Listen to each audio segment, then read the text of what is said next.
Hey guys, welcome back to We Watch a Movie. I am Mike. Jay will be here in just a minute.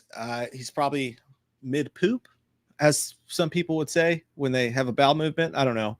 I don't know what the professional term is for it. The dirty Yankees, the Brownstown Pikachus. I have got nothing good for it. How the heck are you guys doing? Just notice I said heck because we don't curse here. It's not what we do. It's not what we're about. All right. I hope you guys Saturday night is going well. Hope everyone's having a great time tonight. What's up, Iron Wolf and Wayne and Ghosting since 2007? I don't know what your team of choice there is, but it's questionable. I know that. What is it? The Wichita State Kataякis? I don't know what's happening here. I don't know. It's been a day. How the hell are you guys doing? Hell's not that bad of a word, YouTube. Calm down. Calm down. Put that away. Seriously, I can see you over there, and it makes everyone uncomfortable, and I'd like you to put it away. You got to wait till at least 7 minutes into the stream to show yourself. And I'm judgeful of you. I'm very judgeful. What's up, Jadarius and Tomo and Stacy? How's it going, folks? How we doing? Saturday night stream. We don't do those that often. It's a weird place. We usually save those for Patreon streams. So things will probably get weird. And that's okay. That's what we're here for.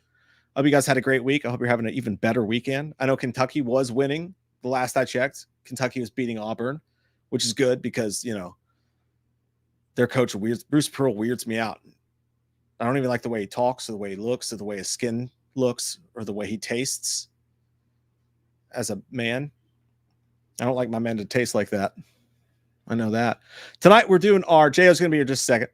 Tonight we're doing our top 10 movies of the year 1993, which is a very, very hard list to make. I did not enjoy it. You will not like this. You will not enjoy this. This will be very uncomfortable.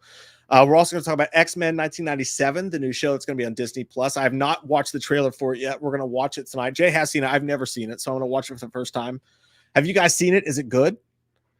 Does it fill all the 90s nostalgia boxes that you wanted it to? Does it fill your box, as some people would say? I don't know. I'm pretty mad because I had a really good parlay today, like a really good one, and it was going good. I had like a 9-game parlay in college basketball because I still have those free bets from DraftKings. And I had the first 4 games, and then St. John's had to go screw it up. I almost won like $1,000 on like a $5 bet. It was going to be great. Hey, man. Can you hear me? Hang on. Maybe I have to fix my sound. Yeah, I do. Can you hear me, Jay? Last night I had a dream. Martin Luther King. I was a dove flying over the sea. Oh. And then I dived into the ocean and I was swimming with the dolphins. I was 2 animals as one, which means duckbill platypus, which means good things are coming. Good things. Oh, good things. Did he come or what? This is bullshit. Smells like Cypress Hill concerts in here. I don't drink to those type of people. That's what I was quoting from. It was Grandma's Boy. Oh yeah. Well, someone in here is smoking something. I just want you guys to know I can smell it. I can smell what you're smoking, and I'm gonna call the cops. That's gonna happen. Put those things away. We're not 5 minutes into this video yet. You put those things away. Adios, turd nuggets. Dude, please sit on my face. I love that movie, dude. This is one of my favorite movies of all time. We have a Patreon request to do Grandma's Boy. Yeah, but it never wins. No. It's a Patreon. I thought it was okay. Yeah, that's what I put it up there with Half Baked. I like it that much. Half Baked, right? You know, nobody talks about Half Baked anymore, man. Like it's like a everybody was piece of history. No, it's because everybody was stoned when they watch it and they forgot it existed. That's true. That is true. It's just like they don't talk about How High with Redman. That was a great movie. I gotta watch that again. It's been a long time since I watched like How High. High School High with John Lovitz. Yeah, when he had the thing running through his fro. Yeah, that was the High School High was literally like a similar like a scary movie. How Scary Movie made fun of horror movies. That made fun of all the serious dramas like Dangerous Minds and all that shit. It's underrated as hell. Hey, somebody in the chat called me handsome. I'd like to say thank you to that person, whoever you are. You're my favorite. I just want Mike will be giving you a blowjob later on, I'm sure, at the alleyway. So make sure you keep on those compliments. And for anyone watching on YouTube, that just means that I'm going to give him a candy cane because he deserves it for having a good day in class today. That's usually code for like blowing bubbles out of a bottle. I don't know. Why are you trying to make it dirty for? Who doesn't love bubbles? What's your all's problem with bubbles? I see some a birthday party. It's like, oh, they're doing blowjobs over there. And they're like, what? Hey, slow down. You're going to get arrested. It's like, I'm blowing bubbles. It'd be nice to 30. have a blow job. It would be nice to have a blow job. By the way, I thought What? you were going to the game. That's literally what I thought. I thought you were going to the game. No, I wasn't at the game. I was out somewhere watching the game with a friend and enjoying apple juice. I was time away from your wife. Let's just be honest. That's what the code is. No, Yeah. I thought, because then I asked Dad, and he was like, they're in Alabama. I was like, Mike's staying in Alabama? I'm doing this stuff for No, I thought that's what I was like. I don't know. He didn't tell me anything. He doesn't tell me anything anymore. Doesn't take me anywhere. Doesn't tell me where he's going. Holy shit. I don't feel like I don't even know you. Yeah, I know. I was at the old Manchester Hall down there at the Ethereal Brewing Company. Did we win?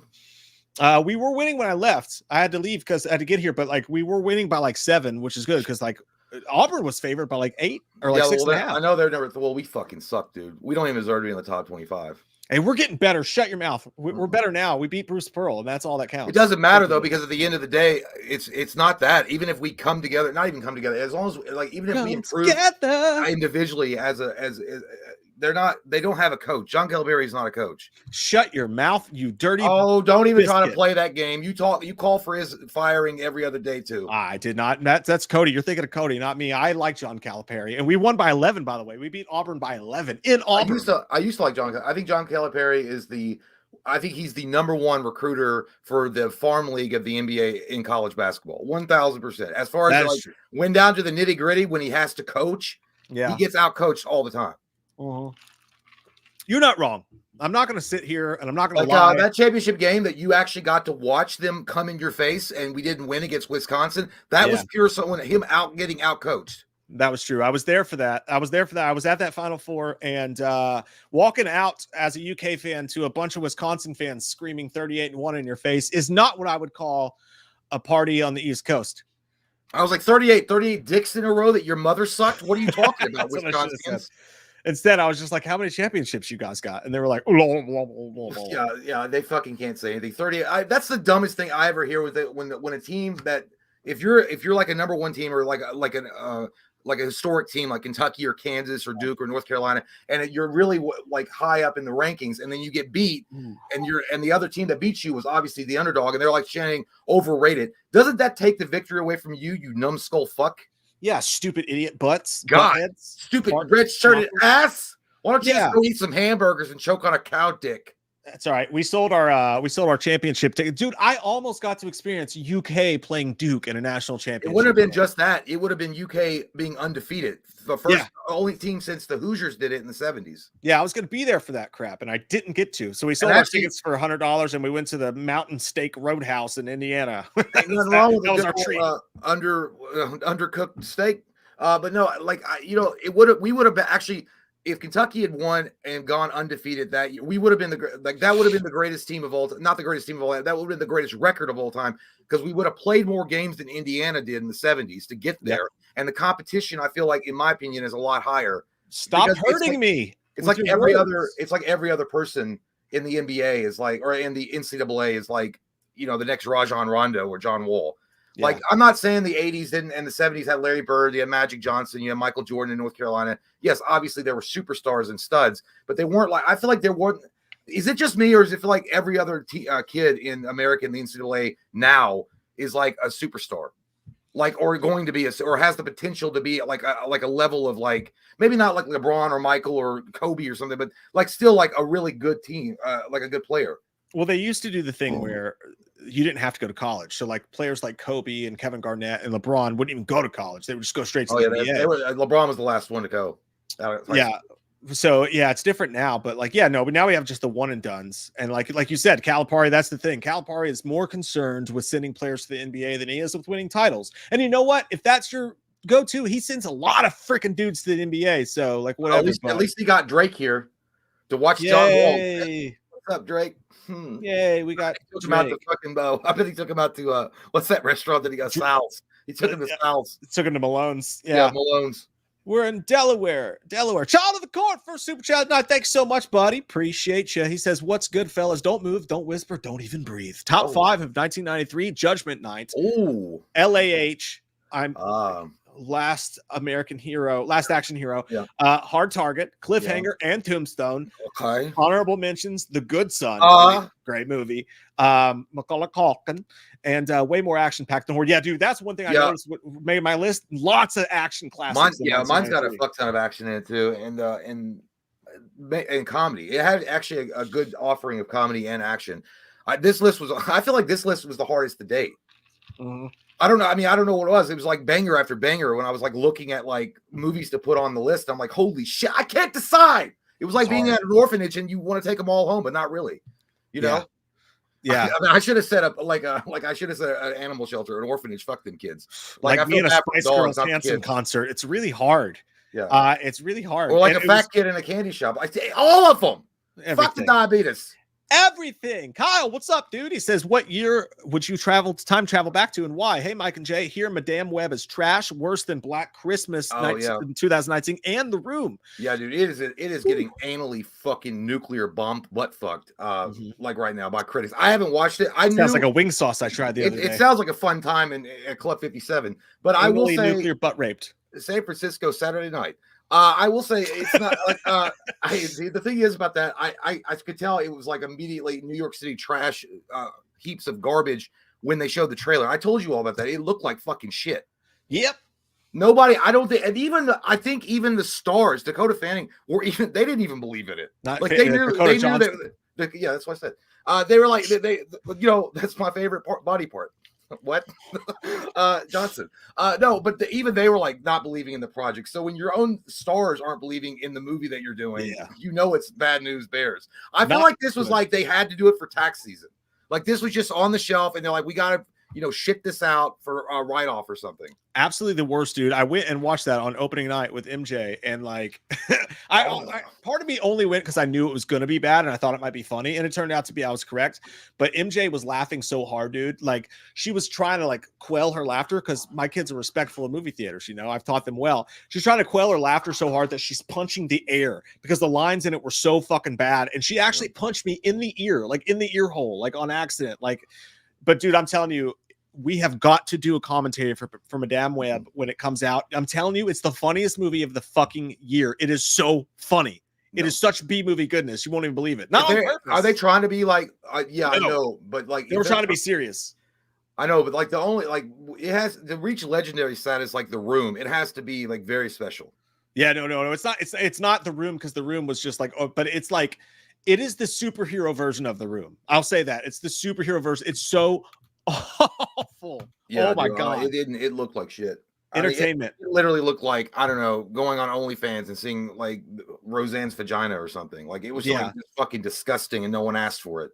That just makes me really want to party. I think Roseanne's fine. I don't want to see that vagina, is what I'm saying. The year I would travel back to is 1996 because it's the year the Packers won the Super Bowl. And really, you could pick any year of the mid-90s. I'd be happy to go back to because, like, these movies tonight, all the movies were fucking bangers, and it was just a better time to be alive. I'd go 96.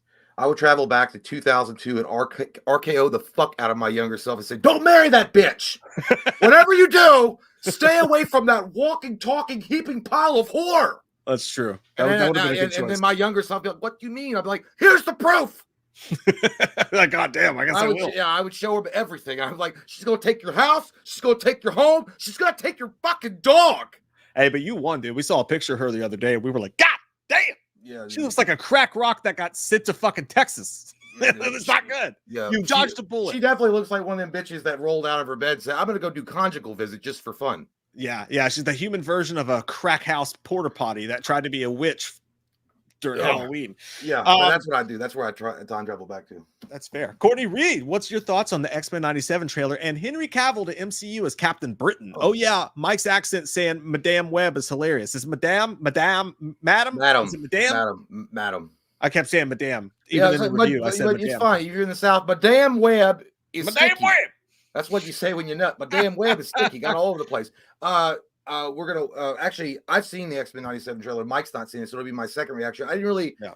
But I can actually watch it a little bit more closely now because I've already seen it. It looked great for what I remember. And Henry Cavill as MCU's Captain Britain. That's perfect fit. That's actually I mean, Captain Britain is like the leader of Excalibur, which is a very relatively unknown superhero team out of Britain. Captain Britain's powers is kind of like bogus. He can fly like at like 45 miles. I literally remember this comic book nerd stat fact. He can fly at like 45, maybe 65 miles per hour, and he's got like super strength, but it's not like Superman strength, but he's got super strength. The only shitty thing is if he ever leaves the Isles, the British Isles, he loses his power. Yeah, well, he probably never brushes his teeth either, because we know that the Brits don't brush their teeth. Nope, they don't.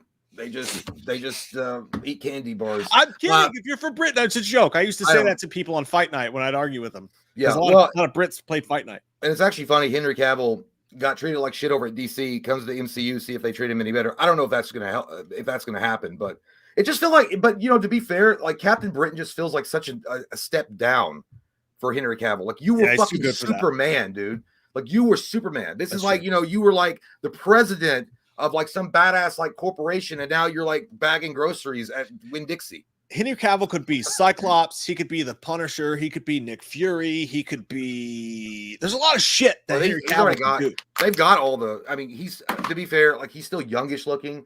Well, not to. I mean, he's too. Like I feel like he's too big to play Cyclops. Like he's honestly just too big. Yeah. I mean, even though it should be big though. Like Cyclops. Well, it depends on the version you're going for. If you're going for like the old school like '90s version, like the Rob Liefeld like versions of it, yeah, like he was bulky, but they all were. Yeah. I don't know. I just feel like Henry Cavill he doesn't strike me as like the asshole. You got to have something about you that looks like an asshole, like me when I look in the mirror. You got to have something about it that just screams asshole, like arrogant. Worst Cyclops ever was good actor, but wrong casting. The kid from First Class that they did. I don't like that. Oh yeah, I don't like that at all. Who was that? Yeah, I kind of remember you talking. James Marsden was the best one. Yeah, he was awesome. D Mitch, Mike, you dirty slut. You missed my super chat last time. I asked if y'all ever reviewed Can't Hardly Wait. The beer's gone bad. Nobody drink the beer. The beer's gone bad. I don't think we ever have reviewed that. We should do a commentary for it on Patreon. That'd be fun.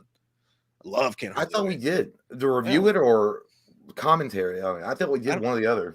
Well, I want to say that we do. Maybe. Sorry, I missed that, D Mitch, for sure. But it's funny when you said that. I remember my wife and I went to a bar one night called the Green Lantern in Lexington, and we didn't know what to expect. It was kind of a hole in the wall, and this band comes on. They're like, "We're the Angel Sluts." They were called the Angel Sluts, and they were old school fucking punk. I loved it. This band playing in the shithole dive bar were spitting in each other's mouths while they were playing. It's so hot. They just be hitting a riff and lean over and be like, "Pooh," and the other dude catch it in his mouth. Then he spit on the drummer, and like they were just having a time drinking PBRs.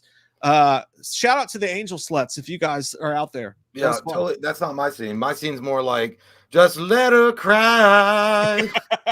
If the tears fall down like rain, let us sing. I will tell you, dude, I was at volleyball the other night, and my buddy out there played the song, and it started playing, and he looked at me, and we locked eyes. He's like, "You know what it is?" And I was like, "I don't know what it is." Was like, it, you know was what it it is? Hootie and the Blowfish? No, it was fucking Chicken Cherry Cola. It was your band. Yeah. It was Savage Garden. And I was like, shit. my buddy Jay loves this shit.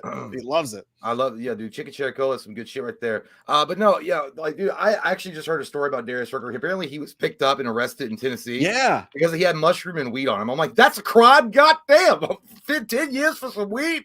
I thought they would let. Well, then again, it is Tennessee. I don't know how they get down on some of that shit. But if mushrooms, I don't know. I mean, was he driving? Why, like that? That's a DUI. How's he supposed to write his fucking songs if he's not on mushrooms and weed? Huh? Don't you know that's Hootie? Yeah, let him go. Hootie. Hootie. You know he's popular in prison. That guy that's going to come up to him in the shower is going to be like, "I only want to be with you." Yeah, but you know there was some where he does country music now as Darius Rucker. You know there were some folks in the country music community that were like, "Figures that makes you know sense what? To me. It was the only time that the black man got caught with the drugs. The skin color checks out all right." Yeah, figures. He ain't now get my wife, my cousin over here and make me my dinner. I like Morgan Wallen because he said the N-word once, and then I bought all his records. It was no correlation. I just did. Well, you know what's funny is I actually, dude, after I saw Darius Rucker in the headlines, I had to listen to Hootie and the Blow. I fucking love Hootie and the Blowfish. Like that song, the I Only Want to Be With You is so fucking good, because if you watch the music video, and I forgot, remember Dan Marino's in the music video and he's like playing with the dolphins and shit. It's so funny. It's like everybody in that fucking band, when they're playing, you can't be, but when you're playing a band, you're trying to look hot, trying to be sexy. They're all just like they're playing. And like, Playing African Child? yeah, dude, they're like really having a good time. And then like they're like, it's like that kind of scene when like the guitarist is like, and he looks over the lead singer, and they lock eyes. They're like, I can't believe we're here, man. I only want to be. It's like, and then the credits start rolling. It's just a good time. And then that line in the song that says, "Even the Dolphins make me cry." I wonder if that's because the Dolphins didn't win a Super Bowl, and that's why he was crying. If Dan Marino was in the video, that makes perfect sense. Yeah, like I always thought it was because he was oversensitive, and like he's just a sensitive guy, and the Dolphins make him cry. But maybe it's because his fucking NFL team can't win a Super Bowl. That makes the Packers make me cry, so I understand. Robert Beecroft, thanks, buddy. Hey guys, Biscuit Boy here. If you're a Biscuit Boy, let me ask you a question, Robert. If you're fucking Biscuit Boy, how do you know what a Biscuit Boy is? If you've never been here before, how do you know that we call all our new people little Biscuit Boys, and we make them come out to the front of the church and talk about how they love Jesus in front of everybody because it's their first time here because they're the sinning fucking family. You sinning piece of shit. I'm just kidding. I think he made his first super chat, and welcome and thank you so much. He says, saw Blink in Sydney last night. Oh, fuck. One of the best shows I've ever seen. Mike, also love the Blink album breakdown video you did on Patreon. Love the channel, guys. Hey, love you, Robert. I was well, you know what, Robert? I was there too, and I did a breakdown too. So why don't you suck my ass? Get out of here. Jay was holding the camera and telling me what to say because he's the biggest Blink fan there is. Get out of here. No, I know. I fucking am pen pals with Tom DeLonge. Don't you know? Nom DeLonge. Dude, that's so fucking cool. You saw him in Sydney, and I hope that the Sydney crowd was way better than the Perth crowd. He probably saw him on TV. I heard the Perth crowd was fucking bad, so I hope you guys made up for it. That's awesome, dude. I'm seeing him in August again. Can't fucking wait. And every time I've seen him, it's been the best night of my life. So I'm fucking stoked for you, man. That's fucking awesome. Love you too, man. Thank you for the super chat, little Biscuit Boy. And we're gonna put some gravy on you later, and that means that we're gonna have you lay down in front of us, and we're gonna break out our. You know what? I'll tell you later. Message me. It's secrets. Lee the Machine Powers. Hey, thank you so fucking much. You fucking bitch. You fucking bitch. Thank you. You're the best, dude. Thank you, hey, man. Sexy fellas. Hey, Loomis. I've seen Chalice and Michael at the Taco Bell. They both ordered the taco 12-pack and a couple bean burritos, and both of them were farting up a storm. LOL. I try calling you, but all I got is the voice machine saying, "Die, Michael, die," and a silent fart. If it was on a Sunday, I was reading my Bible. So that's probably why you got the goddamn answering machine, okay? You don't interrupt me when I'm reading my Bible. And if you saw Michael and Chalice at Taco Bell eating some tacos and like farting in each other's mouths, well, that makes sense. You know what the difference is? Their breath is the same. It doesn't matter. They probably didn't even notice anything stinky.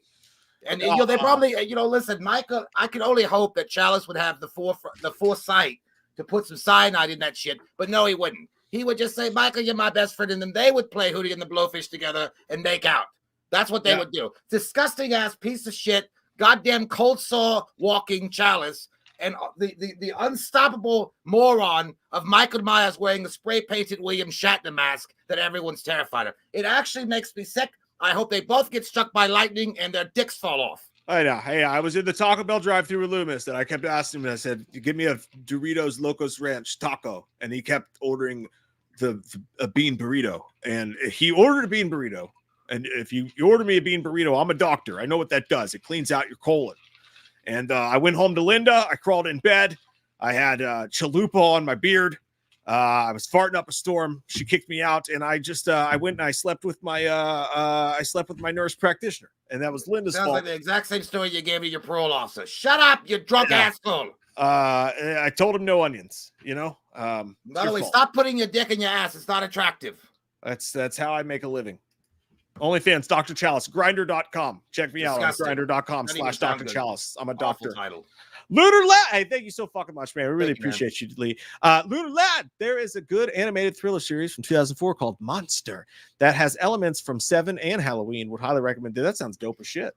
Animated Seven tied with Halloween called Monster. I don't know. Is it an anime though? If it's an anime, I gotta pass on that, Lunar Lad. I can't go in the moonlight with you. Well, you don't like. I can't get into anime. You don't like the Japanese?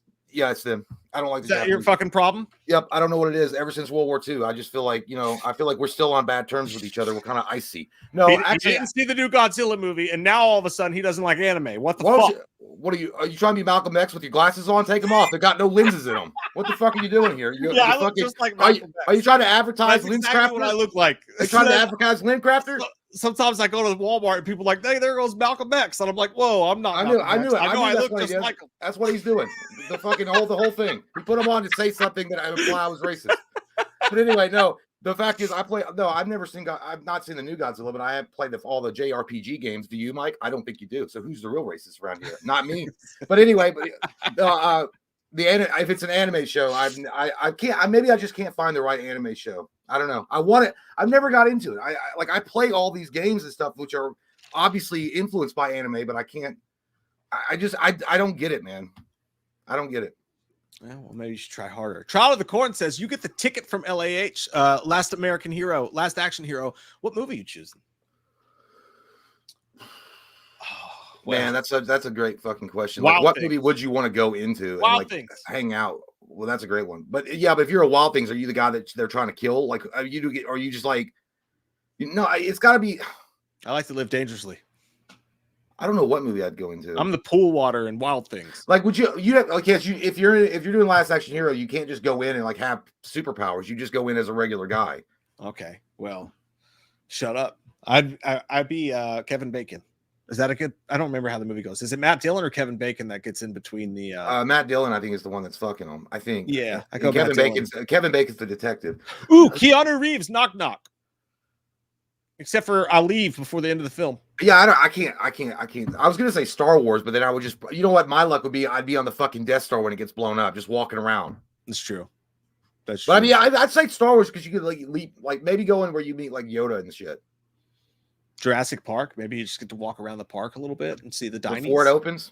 Yeah, no. It's like before all the shit breaks. You're a gambler if you do that shit. You're a real gambler. Nighttime. Do you think James Jude Courtney and Tyler Mane were the highest paid Michael Myers since they did multiple movies in the later years? That's interesting, actually. I would 100% guarantee that James Jude Courtney and Tyler Mane were the highest paid Michael Myers actors ever. Yeah, because like nobody came back, right? Like Nick Castle didn't come back. No, he definitely wasn't the highest paid. Dick Warlock didn't come back. Like I think that the highest paid would definitely either be Tyler Mane or James Jude Courtney. You're absolutely right. Well, remember, there was a question there. We didn't know for sure if James Jude was going to come back for Halloween Kills, and I think there may or may not have been a little bit of contract strife.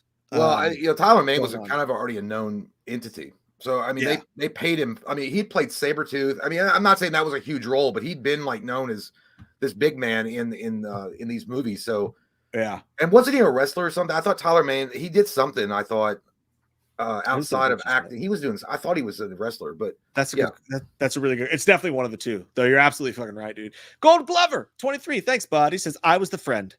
Be jealous, chat. Yeah. Oh no, it was. I know that guy. I had beers with him, and we had a moment in the bathroom together.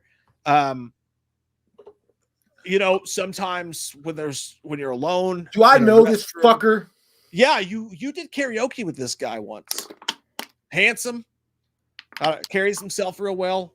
Got a pretty nice body, if I'm not gonna lie. Did karaoke together once. We did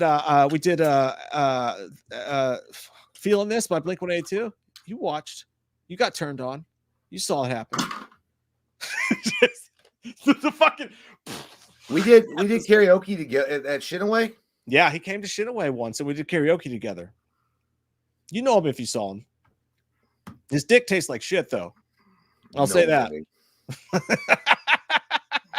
That was the one. I actually thought somebody was just joking, but that was actually true. It can't be him because the guy I know, his dick wouldn't taste like shit. It was like if you wrapped a piece of bologna in I don't know where I'm going with this. Hey, Robin Barker, let's just take a moment to appreciate Spielberg releasing both the spectacle Jurassic Park and the heart-wrenching Schindler's List in 1993. That's why Spielberg is the master.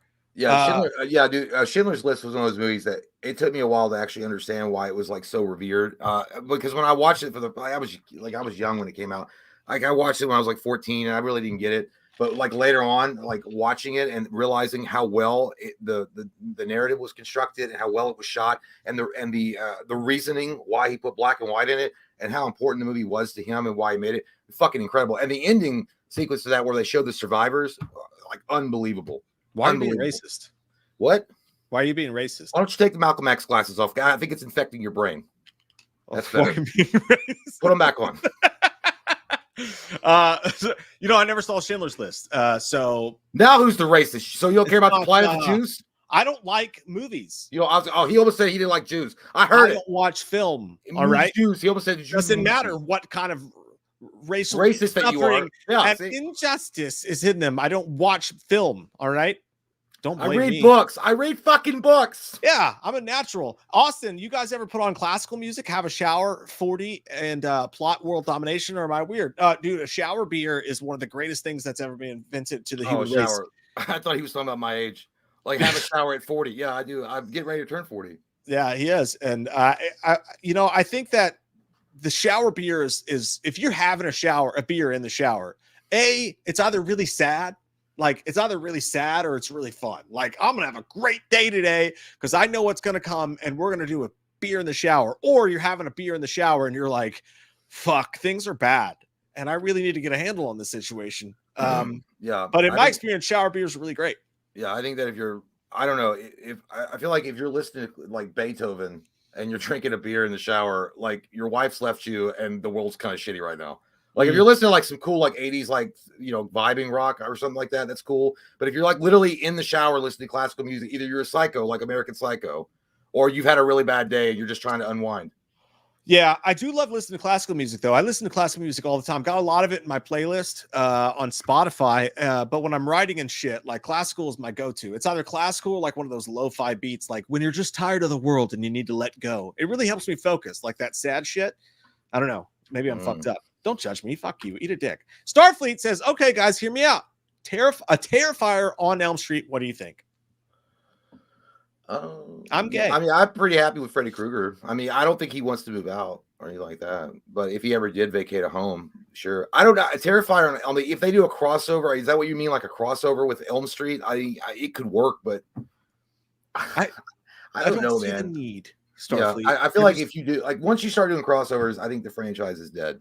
I feel like that's the last thing you have to do, or that you're trying to do to get any interest generated for a film. Like, that's it. Yeah, I can't really see the correlation. I can't see the two really mixing, to be honest with you. But I like where your head's at. Aaron Roman says, "Hey fellas, how are you guys doing today? Tonight my girlfriend and I tried butts. Oh no, tonight my girlfriend and I are watching Jurassic Park for her first time watching it. Jurassic Park will always be my favorite classic film of all time. Jurassic Park's really good, man. I'll just go. It's high on my list for show. I remember it. Like I remember it so vividly. I saw it in the movie theater. It was the one time that I went into shock watching a movie because something happened that actually scared me. That hadn't like nothing like that had scared me. Like ever. I remember watching when the raptor starts eating the guy at the very beginning of the movie, and it was so fucking visceral and violent.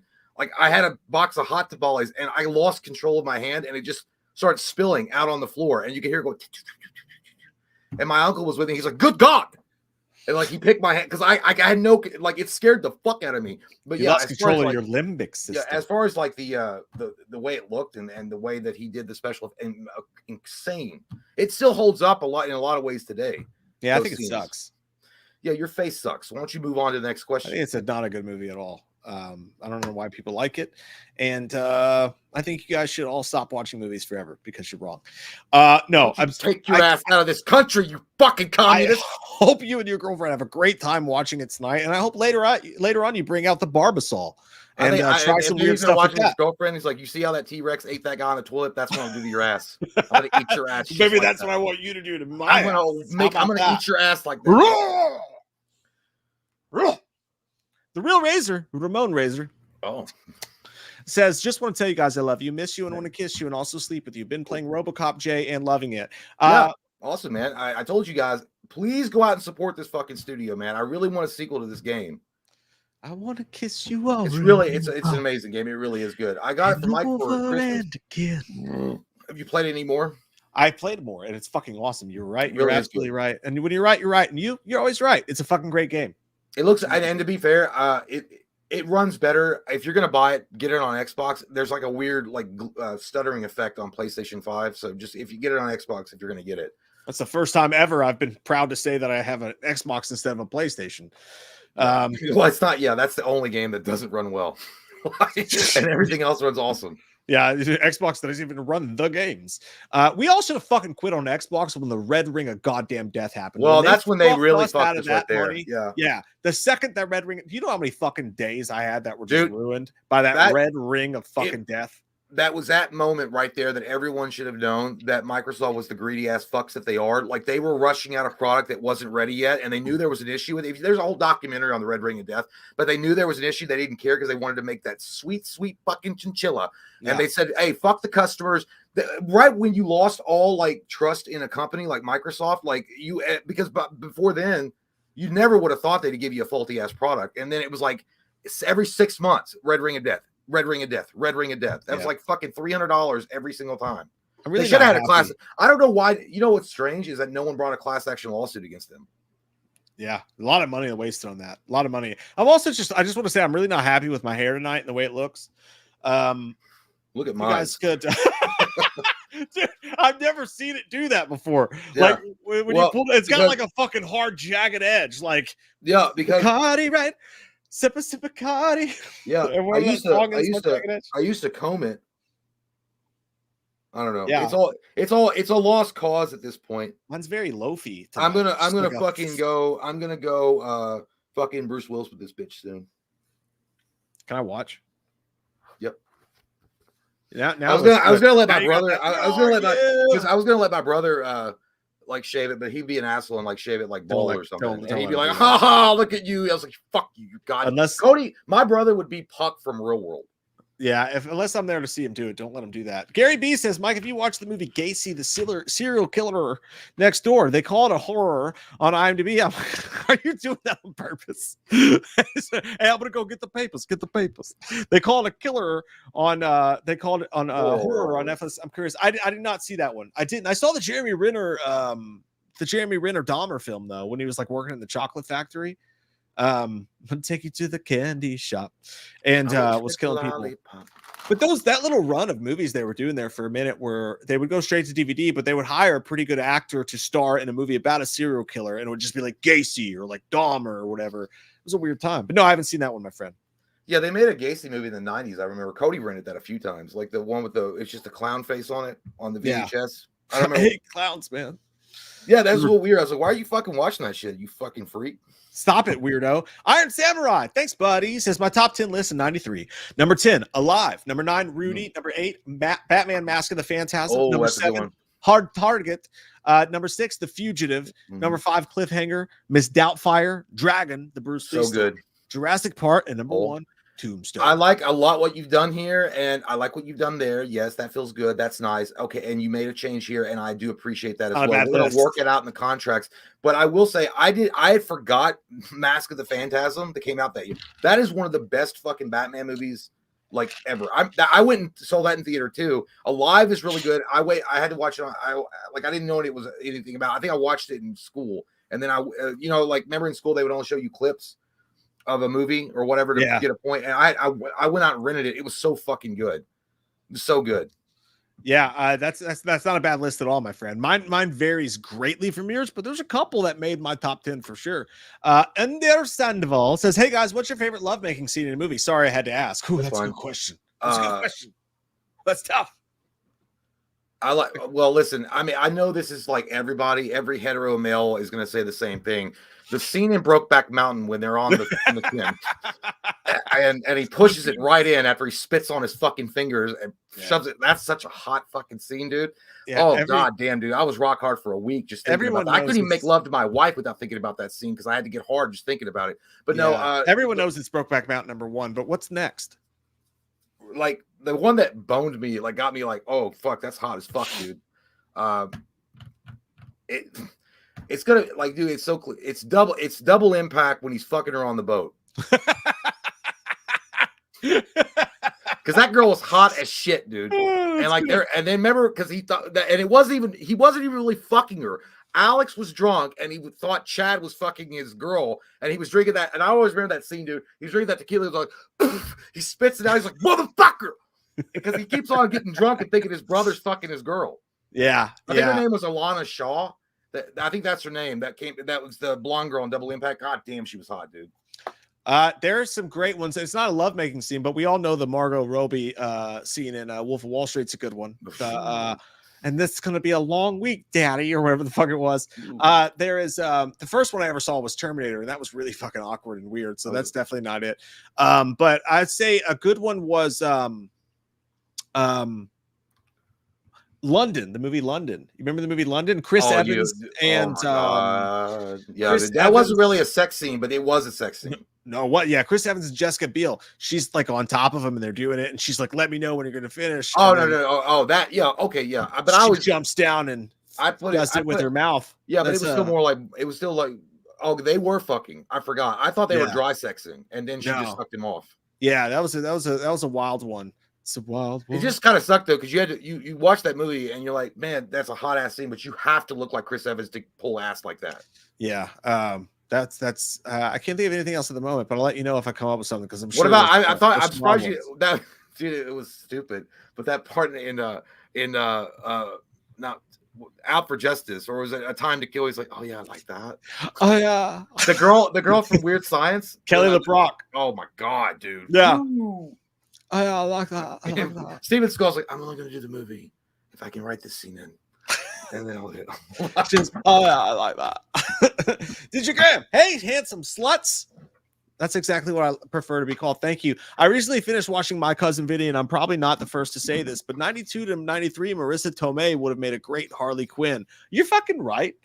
And you're fucking right. That's true. Like that is very back true. then. Yeah, Marissa Tomei would have been a really good Harley Quinn. She's actually a decent Aunt May for what they did with her. But yeah, as far as like if they had come out with a Harley Quinn back then, yeah, she would have been perfect. And it's weird because like Marissa Tomei could probably play Harley Quinn today if she really needed to, and play Aunt May at the same time. Who the fuck else could play both? That's impressive. Margot Robbie is like still like hot as fuck, and she does do a really good job as Harley Quinn.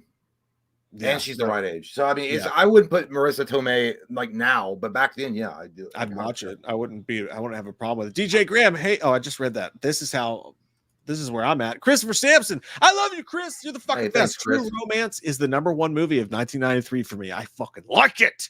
And I moved to Strike. True Romance. Fucking Christian Slater, man. Christopher Walken. That's a great movie. I feel like I can be honest with you guys, and I feel like this is a safe space, and no one's going to judge anybody outside of the circle. You've never seen it, because I know, because I've been asking you to watch it. I would like to go ahead and address the floor. Can I talk? Thank you. I would like. Can I have 5 minutes? Can I have 5 minutes?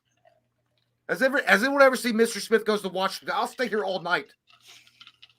It is my deep regret that I have never once, because I just didn't know about it and I haven't really thought about it. I told you about it. I did not one time watch True Romance. I tried to tell you about it so many times. I would like to continue addressing. When we're naked in bed at night, I just whisper in your ear I don't know when I'm inside of you.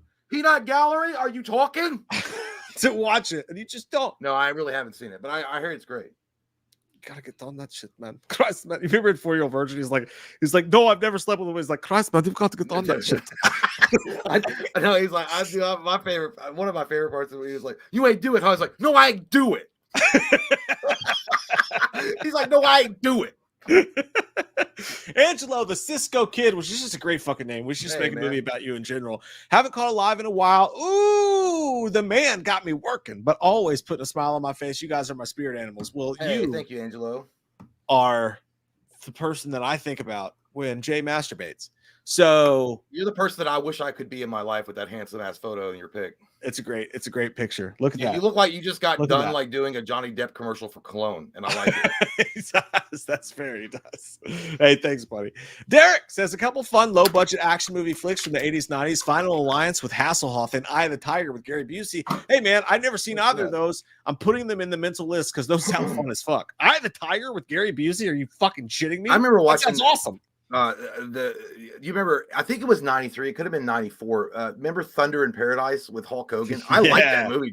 Thunder in Paradise. Like it was it was so cheesy, but I liked it. It was fun. It was just a fun, stupid movie. And like, and I remember watching in the 90s, mid 90s. Hasselhoff did. Remember, he was Nick Fury. They did a Shield movie for TV, like made for TV. If you guys want to laugh, man, all you gotta do is go to YouTube and look up David Hasselhoff music videos, and you will laugh your sick little fucking asses off into the night. I promise.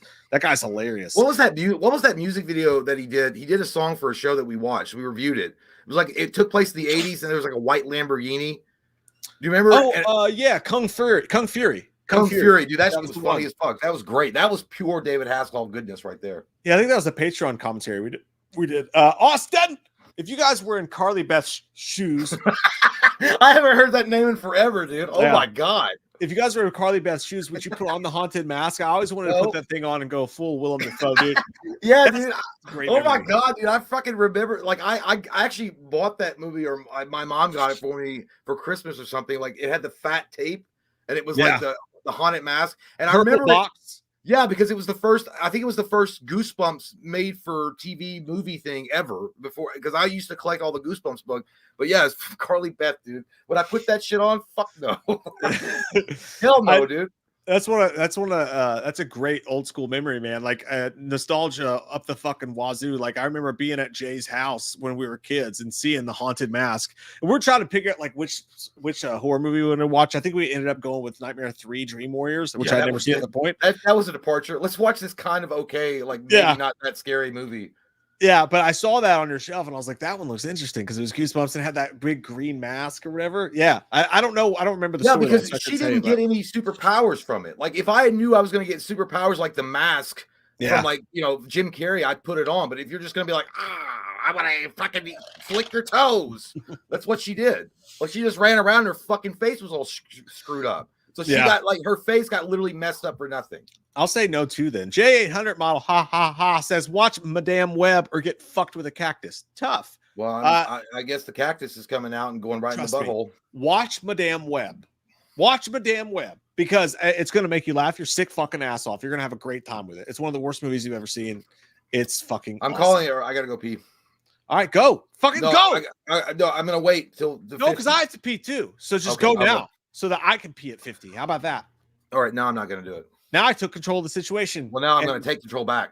Pop quiz, hot shot, go fucking pee. It's like that Kurt Russell scene because you ain't leading shit. You ain't leading jack and shit. I got your shit right here. I don't remember how it goes. Mike Barton, I want to kiss you guys and sleep with you guys and cuddle with you guys too.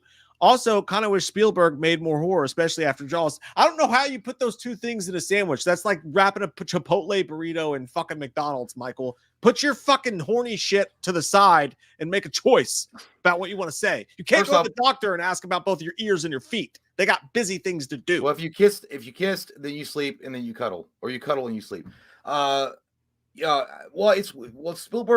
Spielberg did make another horror. If you technically count Poltergeist, because I know Tobe Hooper directed it, but that's pure Spielberg.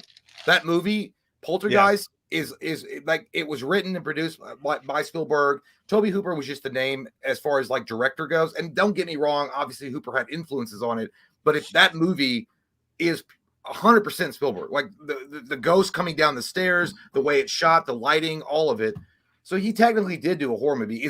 Would he be better at doing more graphic ones? I'm sure he would be, but I just don't think he wants to do that. Well, Christopher Nolan recently came out and said that he wants to do a horror movie, but his take was there's just most horror movies suck is basically what he said. And he was like, to make a great horror movie, you have to have a really, really great story. But Christopher Nolan said, toasted chalupa, that he would love to do a horror movie. And I think that should be a prerequisite. I think if you're a great director, you should have to have one classic horror film under your belt to be considered a great director. I feel like that should be the fucking thing. I feel like he's also, I feel like Chris Nelson, not Chris Nelson. Oh my God. What's his name? Who you were just talking about? A nice fart. That's his name.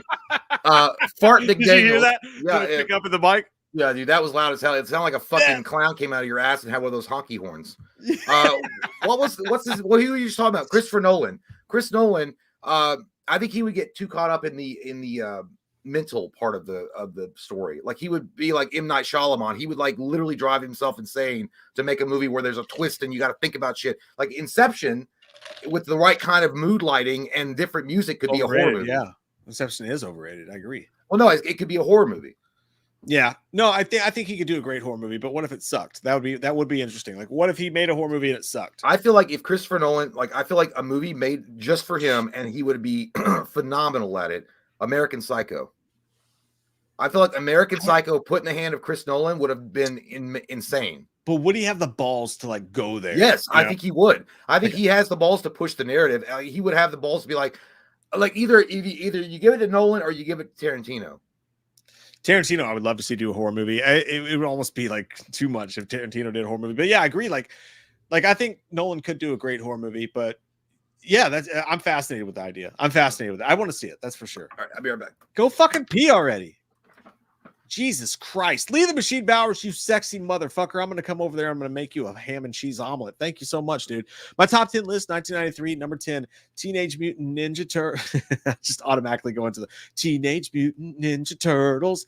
Last Action Hero, Demolition Man, Miss Doubtfire, The Sandlot, Surf Ninjas, Dazed and Confused, Falling Down, Free Willy, Jurassic Park. Listen, like you had it. Like you fucking had it, Lee. It was a great list. It was almost perfection. You threw in Free Willy. I don't get Free Willy. I've never understood Free Willy. That motherfucker sat, that big bubble case VHS of that Michael Jackson song sat on top of my VHS player for so long. And I finally watched it and I was like, even as a kid, I was like, I don't fucking get it. I don't get it. This movie sucks. Like I've always been like, Free Willy fucking sucks shit and it's overrated as fuck. And that's just how I feel. But I love you and I love your list. And every single movie on that list, aside from Free Willy, I'll say is either in my top 10 or in my honorable mentions. That's a good fucking list. And you're a good fucking dude. Thank you so much, man. I really appreciate you. No, I will not put hair gel in. It's late at night. All right. How about that? D Mitch, boys, you're a kid and It the Clown is after you.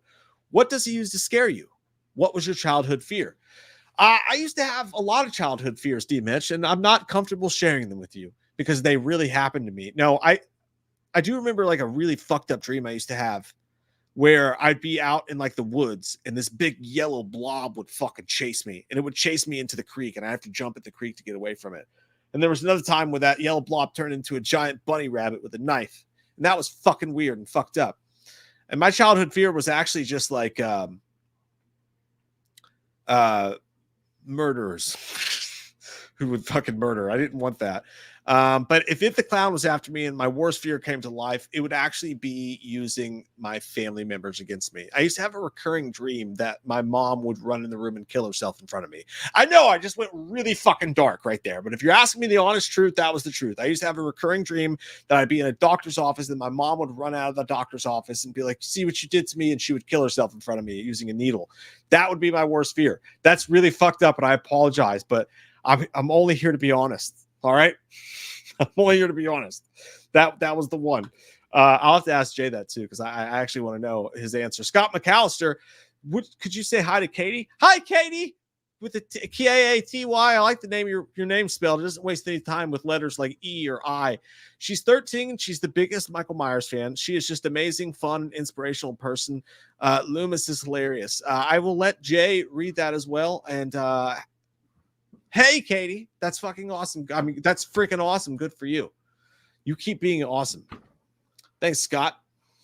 I hear Jay philandering about in his room.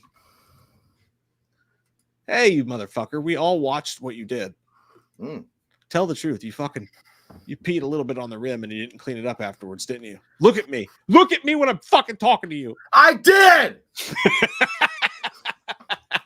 So... Yeah, so don't act like you're Mr. Perfect. Hey, I actually did wipe it down though. That's good. That's what you have to do. D-Mitch asked a good question. If you're a kid and If the Clown's after you, what does he use to scare you? If so facto, what was your worst childhood fear? Either a picture of my ex-wife or student loan like payments. That's fair. I changed my answer to Jay's ex-wife. That's my worst fear too. Like fuck the rest of it. Scott wanted us to say hello to Katie, and he thinks that Loomis is hilarious. Hey, thank you, Scott. Hello, Katie. Say it's Loomis, you fucking dick. Yeah, if your daughter's watching this, that's not good. Hello, Katie. If you're 13 years old, good. You should watch The Haunted Mask and go to bed. We're at 9:48 p.m. By the way, 9:48 p.m. I can't wait for the timestamps in the comments later on. Be like, oh, the list doesn't start till here. You're welcome. Yeah, we're gonna start as soon as I get back. Okay. I got a dead hooker in the trunk. I got to finish off. And I'll be back. Another one. Is it J800? Yeah, that's the one. You're back. All right. J800, thank you so much. Says X-Men 97 got rid of Rogue's legendary cake. What the fuck? Oh, I gotta watch. Listen, I watched it.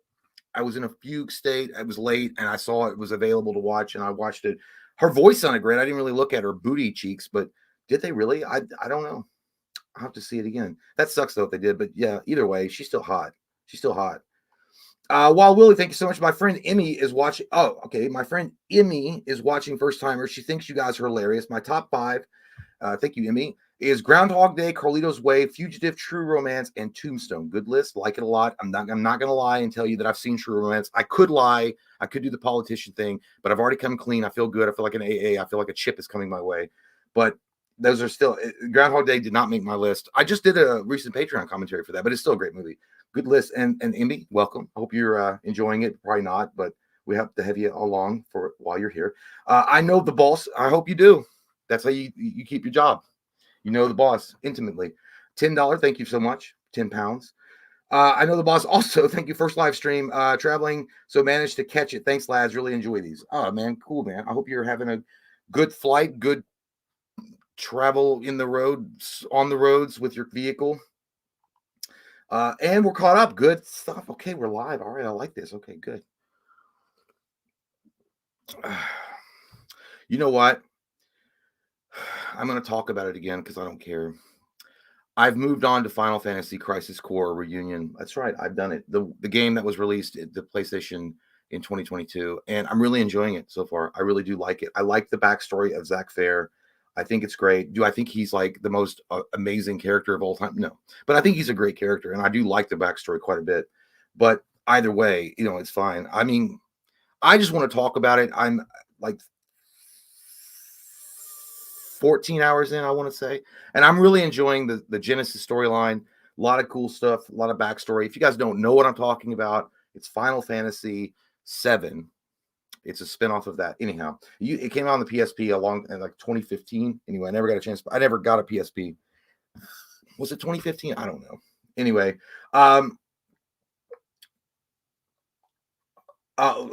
when's your birthday, Lee? My birthday is the 22nd of February, so it's going to be Thursday. Thank you. Happy birthday. Thank you, Kyle. Colin says, are you stoked for Final Fantasy VII Rebirth? Fuck yeah, dude. Oh my God. Yeah, I got the deluxe edition pre-ordered. I'm ready to go. I'm ready to have this happen.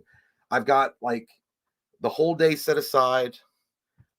I will not participate in the drinking because I got to be fresh, clear mind when I embark on my journey with my friends, Cloud and company, into the unknown journey. But I'm very excited. I didn't get the deluxe edition from GameStop or Best Buy or whatever. It was all sold out. And I didn't buy the physical. I didn't want to risk ordering the physical copy because I didn't want to have like some kind of delay in shipping and then I get really fucking mad and stuff. Like I just don't want that. Hey, thank you. Thank you. Michael says I had a PSP and it broke. Yeah, I never got one, man. The last handheld game I had was Game Boy. Tomo Ogata says Jay needed Tifa's titties. Yes, they're big. They're quite large, as they would say. Ryan says, "Are you excited for Dune 2?" Yeah, I am very excited. I think Dune was a great movie. I think they did justice to the book in a better way than the original Dune did, and I liked the original Dune a lot. I thought it was a great movie. Sting was incredible in that. Not the Crow come down from the rafters and meet with the Bat Sting from WCW, the actual singer Sting. He was really good. But in the remake Dune or the reimagining, or whatever you want to call it, it's so much more detailed. There was a lot more exploration of the story that Dune gave in the books. So I really did enjoy that. So I think Dune 2 is going to be killer. It's going to be really good. Ghosting Go since 2017 says live stream. I thought about doing a live stream for the birthday, but I think we're going to go out. And I'm introverted as fuck. I'd rather hang out with you guys anyway. But I think my brother wanted to go out and stuff and drink. And I think that's just his excuse so he can go get drunk. Because he's like got like 100 kids and stuff. So this is like, listen, honey, it's my brother's 40th birthday and we have to go out. Okay. You only turn 40 once. It's a milestone. So I get to get as drunk as I want. You know what I mean? So it's probably like, I was like, that's fine. A rock music forever. And I don't know where are we going. I have no idea. Like I literally would have just gone to like a fucking Olive Garden and come home. Like I would have gone to Olive Garden, drank a little bit there, and then chat a little bit, and then gone home, played a video game, and then just passed out and been like, holy shit, I'm 40. I'm gonna look in the mirror and be like, fuck. Taco Bell. Yep, that'll be like after.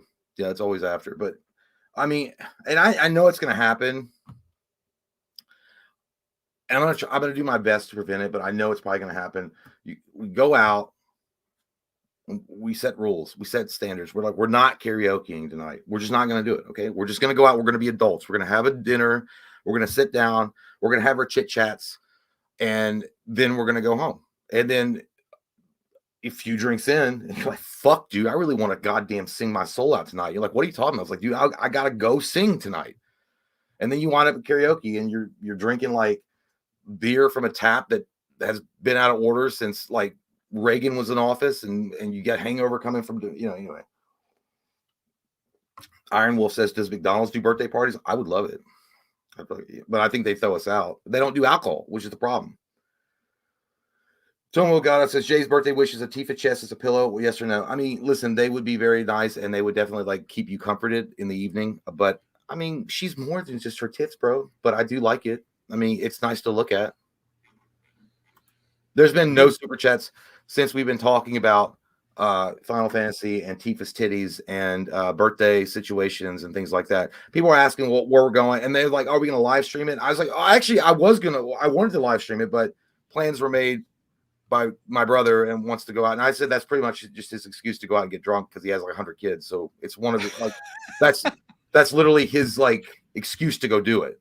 I was going to say, by the way, so your birthday's Thursday, right? Mm-hmm.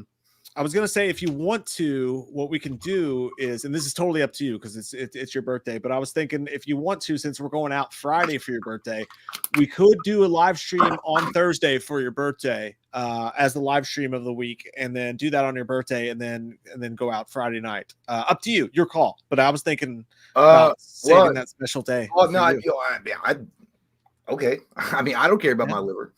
I feel like 60, the year 60 is a good number to go out on. So I'm down with that. Yeah. Okay. And your topic choice, by the way, it's your birthday, so we can talk about whatever you fucking want. I feel like we should just hang out. I'm down with that. Just a little Q&A. We'll just chat shit and that's it.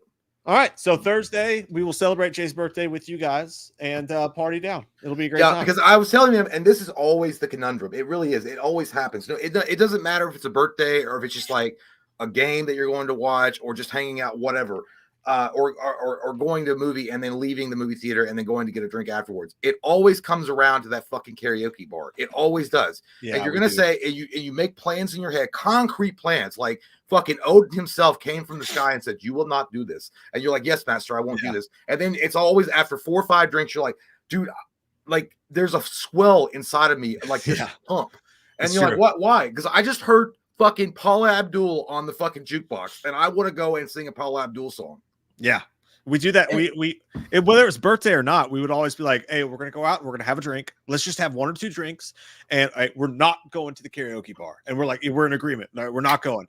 But then you get a couple drinks and you're like, I want to do something. And you're like, you know what we should do, right? Yeah. And we don't even have to say it. Like sometimes you just look at each other and then you just silently get in the car and drive there because you know what you want. I know. It happens all the time. Like I remember that one time I don't know what movie it was. We went and seen a movie and we were at Old Chicago and we were like sitting there. And we had said 100, we're not going, and it was like that's when they were still showing midnight releases, so it was late. No, maybe it wasn't. Maybe no, it was like when they had started doing like 10 o'clock movies. So we had done, and so it was like 11:30 or something. We got a couple drinks at Old Chicago. And be like, I don't know. I mean, you want to go? I mean, you don't have to say the fucking name. You just say you want to go. I'm like, I don't know what's up. But then the other person's not really fighting you much on it. They're like, I don't know. You want to go? Like, yeah, I kind of do. I'm like, all right, let's go. That's it. The beautiful thing about a karaoke bar is, and that's the problem, that's what got us, is because you sit around and you're drinking, but then you want to do something, like you want to have something to look forward to. At a karaoke bar, if your name's in, you're sitting and you're drinking, but you have something to look forward to here in a few minutes. They're going to call your name and you're going to get up there and you're going to butcher a fucking song for everybody. Yep. And it's going to be a beautiful thing. So I don't know, maybe we end up doing that Friday. Maybe we don't. I know it's going to happen. I told April it wasn't going to happen, but I feel like it's going to happen. You know what's happening. Yeah. To be fair, I wish there was other spots to go. I mean, it's a small ass area like Lexington. There's a new karaoke bar though. Yesterday's, right? Yeah, that but place that out I again. don't know. I didn't like the audio. I didn't like the acoustics in there. Yeah, we'll see what happens. I feel like you're too far away from everybody too. Like when you're at the other one, you're like like it's right there. Yeah, I'm good with whatever, man. It's your birthday. I won't tell you no. I feel like we That's should what just I go to want Half to. Price Books and look around. I'm good with that too. That sounds like Let's just go in there honestly. drunk. Yeah, let's just go in there drunk and get kicked out. In my old age, like going to Half Price sounds pretty fucking good. Like that sounds like nice evening. You know, we could look at books together. Yeah, we'll go to what's that Italian restaurant that's right next to it. Fazoli's. Yep, that's it. Go to Fazoli's. We'll go to Fazoli's. Eat some spaghetti in the car. All right, this is a tough list, guys. We're getting into our top 10 movies of 1993, and it's a fucking hard one. It's a real hard one. I will let the birthday boy start. It ain't my birthday yet, though, dog. Not yet. Jay's gonna be fucking 40. Can you guys believe that? I can. I look at the wrinkles under my eyes every day. I'm like, God damn, you son of a bitch. I can tell when I look at your poop. I'm like, that guy's 40. I know. I feel like, why can't I look like fucking Harrison Ford in Indiana Jones when he turned over 40? It's just not in the cards for me. Okay, my number 10 is going to be a Disney classic. I think it's great. It also spawned an amazing soundtrack as well. It's going to be The Three Musketeers with Kiefer Sutherland, Charlie Sheen, Oliver Platt, and Chris O'Donnell. Can I get an amen? And it's also got the one and only and the great, I can't even say his name now. He's so great, I can't say his name. Oliver Platt? Yep. Nope. The original Tim Curry. Tim Curry. Tim Curry. Yeah. It's dude, honestly, I know it's like it's pure spectacle. It's over the top action. It's over the none of the. It's not like got any of the the dramatic scenes that you really want. It's fun. It's Disney, but like All for One and All for Love, Bryan Adams, Sting, and Rod Stewart when they did. This movie. I saw it so much when I was a kid. I loved it. And Oliver Platt's fucking hilarious in it, dude. Like when Chris O'Donnell's like running from the guards and like he jumps over top of like his dinner area and he was like Oliver Platt's like he's like, because this sash, because he spilled wine on his sash, he's like, this sash was a gift from me from the Queen of America. And Chris O'Donnell's like, there's no Queen of America. He goes, I beg to differ. Pimple.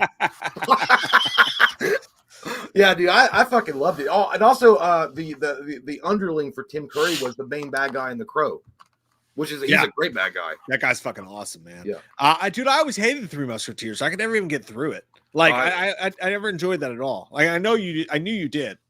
I thought it might be in your list tonight. Yeah. But you're wrong. So my point is that you're wrong. No, what I meant to say was I agree. You have a small dick. I understand. Everyone knows that, Jay. Projection. Until it's hard. I'm a grower, not a shower. Don't mislead people here. My number 10 is going to be Falling Down. Michael Douglas, Falling Down. Man, everyone's had that fucking day. You know, you're in traffic. The sweltering heat's getting to you. You're late for work. Your boss is pissed at you. Everything sucks. And then you're like, you know what? I'm just going to leave my car on the side of the interstate. I'm going to go to fucking Movies Burger Town. And then you go in there and they give you this shitty fucking burger that doesn't look anything like the picture. I think that moment right there when he fucking shoots the ceiling of the Burger Town or wherever he was. And he was like, it's Michael Douglas. It's the great Michael Douglas. It's this weird ass fucking haircut. And he's like, come here.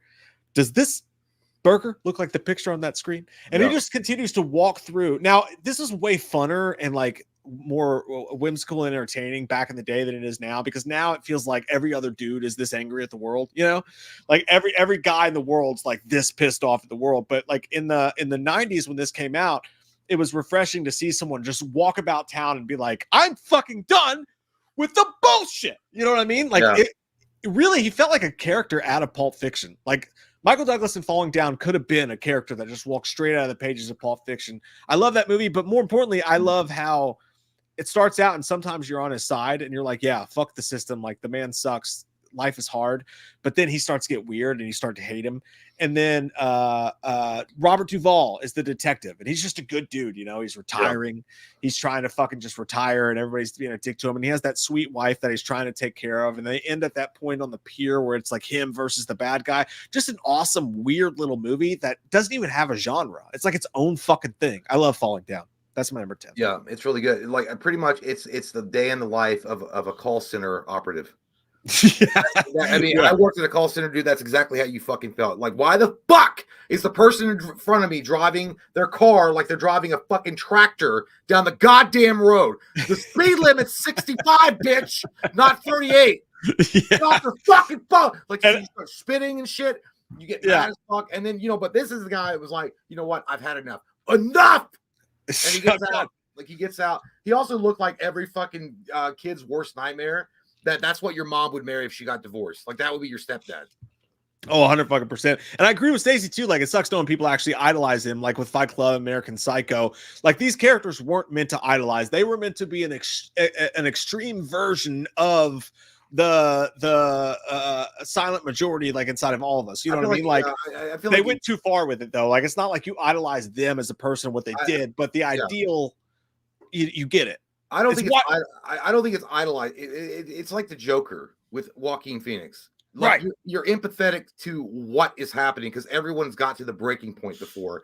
Right. Like, obviously, self-control and society will prevent you from going that extreme. But I feel like it's cathartic in a lot of ways to watch this shit unfold in a way that you it's obviously fantasy, but everyone can be empathetic. Like, I've been there before. I know exactly how that guy feels, or I know exactly how this situation unfolded to make that guy feel that way.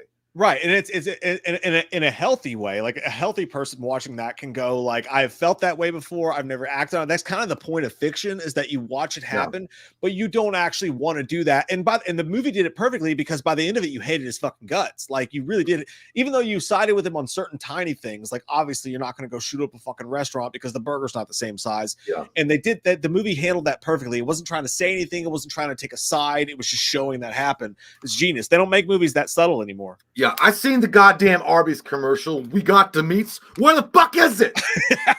I saw meats like that, but it was in a place you didn't want to see him at all. You telling me Ving Rhames is a liar? You tell me Ving Rhames is a liar? I still can't believe Ving Rhames does the fucking voice for the Arby's guy. It's crazy. My number 9 is going to be another Disney movie. This is back before Disney sucked dick. This was back before Disney literally and figuratively sucked dick. Aladdin is my number 9. I think that was on your 92 list. Well, it was a 93 movie, I believe. I believe it was a 93. I think it came out in March 15th of 1993. The weather was autumn. Not autumn, but it was a little bit chilly. It felt like an autumn day. Jay, Aladdin was officially 1992, my friend. You know what? I am fucking so goddamn done. It was on your 92 list. I don't know how you did that. I didn't look at my fucking list. Aladdin was not on my fucking list of 92. I swear to God, it was. I got the list right here. Fucking bullshit, cocksucking motherfucking piece of shit. I hope you fucking drown in a fucking pool. A goddamn shallow end of a fucking pool. I'll play him. I'll be an ambulance that pops in your fucking head while you're on the interstate doing 70, bitch. Not you. I'm just talking about generally speaking. This is Jay's falling down moment. Yeah.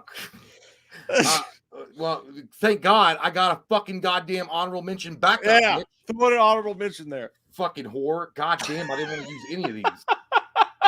All right, I'll put it on there because whatever. Mrs. Doubtfire. Yeah, what a fucking great movie. That's a good one. Yeah, I love it. Holy shit, fucking great thing. Guy dresses up as a fucking woman to pass off.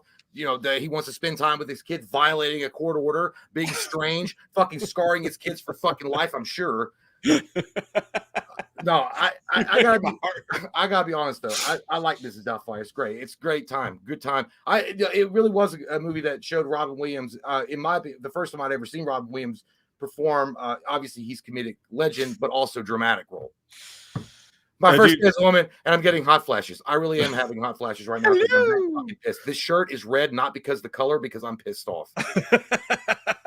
I will say, like, it's great that Robin Williams performance was so good, because like when he's in the studio doing like the birds and shit like that, but then like you see the mom and like she's not necessarily wrong because he is kind of a piece of shit on certain aspects, but like you feel so fucking bad for him, And he's like, I just want to spend time with my kids. Is that so wrong? You know what their relationship reminded me of, dude? Like, swear to God, was it not the same with David Arquette and Courtney Cox? Kind of, yeah, I could see that. I can totally see that. Like, you're not growing up, like you're like still a kid. You're immature, like you're you have fucking farm animals at your kid's birthday party. You're dancing on the table, acting like a kid. And which, I mean, I understand, like that's not appealing, and you got to have like some like adult isms to you. Yeah. I also feel like it's kind of like she's kind of a shrewd bitch in a lot of ways too. Because it's Yeah, I like, agree. I was like, you know, like that, like the memories that you're making with your children is going to be way more important. Like, you know, they remember their dad being open and understanding and fun, and not Yeah. just this stern, like, do this or never get a fucking college dime from me. You know, like what, you know, I feel like it goes both ways. Like, I feel like a little bit of this, a little bit of that. But tell me that, like, as a kid watching that, and anybody in the chat who was around when that movie came out, when you're watching Mrs. Doubtfire as a kid, I think every single one of us sided with Robin Williams' character, not the mom. Yeah. Like, I would love a dad who gives me a fucking petting zoo for my birthday. Are you kidding me? Like, she had to pick the most handsome fucking British, literally James Bond, Pierce Bronson, to replace Robin Williams. Fuck that shit. And she's gonna bring him around with the kids and go out to dinner with them. No, bitch. You all got sideways on me, bitch. Yeah. Like they had just, I feel like they were just separated for a little while, and she's gonna say, take us out to dinner with this new boy toy. No, fuck that, dude. Like, I'd be fucking livid. Yeah, dude, the mom was 100% in the wrong in that movie. And, like, yeah, he wasn't perfect, but damn, he was better than like 99% of our dads. You know what I mean? Like, dude, there's that classic line, and I still feel it today, and I know what it feels like when that's said to you. It's like, you think you're funny? It's like, I used to, until you told me otherwise. Yeah. But yeah, dude, as far as like a Robin Williams movie, like, and someone's gonna say it, I know Good Morning Vietnam was the first to really showcase his dramatic side. But this, I feel like it was like, I feel like it's a bigger movie than Good Morning Vietnam. While Good Morning Vietnam is great, this is like what I feel like captured all elements of Robin Williams' acting ability. Yeah. No, I agree with Holly too. Like, she does realize her mistake by the end, and also, like, you do get where she's coming from, even in that situation. Like, you understand where the mom's coming from too. But just from a kid's perspective, and we were kids when that came out, it was like, no, that guy's fucking cool. Like, I wish that was my dad. You know what I mean? Like, I'm not saying that. I'm just saying, like, daddy gave me a name and he walked away. That's the wife I saw you beat. That's how a lot of our dads were. They just gave you a name and walk away. But at least he wanted to be involved in this. He wasn't a deadbeat. I mean, he was looking for jobs. He was trying to get jobs. He was trying to better it. Anyway, I mean, you can go into, you can. And he lost some of those jobs just based on, because he had morals. Remember, like, he didn't want to curse and shit. You can literally dissect this movie like every which way. So it'll take forever. But yeah, needless to say, it's a top 10 from '93. Amazing movie, dude. I fucking love that. My number 9 is gonna be which, by the way, I've lost one of my honorable mentions, which pisses me off. My number 9 is going to be Men in Tights. I fucking love this movie. Watched this movie for the first time with Jay. Mm-hmm. Jay showed me this movie when we were youngins, and dude, my favorite part still, and it's so funny, dude, because I just showed this movie to Ellie, who just turned 8. I just showed this to her the other night, and by the way, there's a couple scenes in there, like with the chastity belt. I'm like, don't worry about that. Sorry, but like, I just showed this to her, and we laughed, and she wanted to watch it over and over. Good. She loved Men in Tights, and I do too. But like, my favorite part will always be when he finds Lincoln and he's sitting in the house. And by the way, I think part of the reason I love this movie so much, because I was a huge fan of Robin Hood. Robin Hood, Prince of Thieves. Robin Hood, yeah, it was one of the first movies my dad ever took me to see in the movie theater, and I was a huge fan of that movie. And this movie, it's literally the scary movie version of Robin Hood, Prince of Thieves. But like, when they take the house away and Lincoln's sitting there and he's blind, he's like, "Oh, you lost your arms in battle, but you grew some nice boobs." Like, I fucking die every time I watch that scene.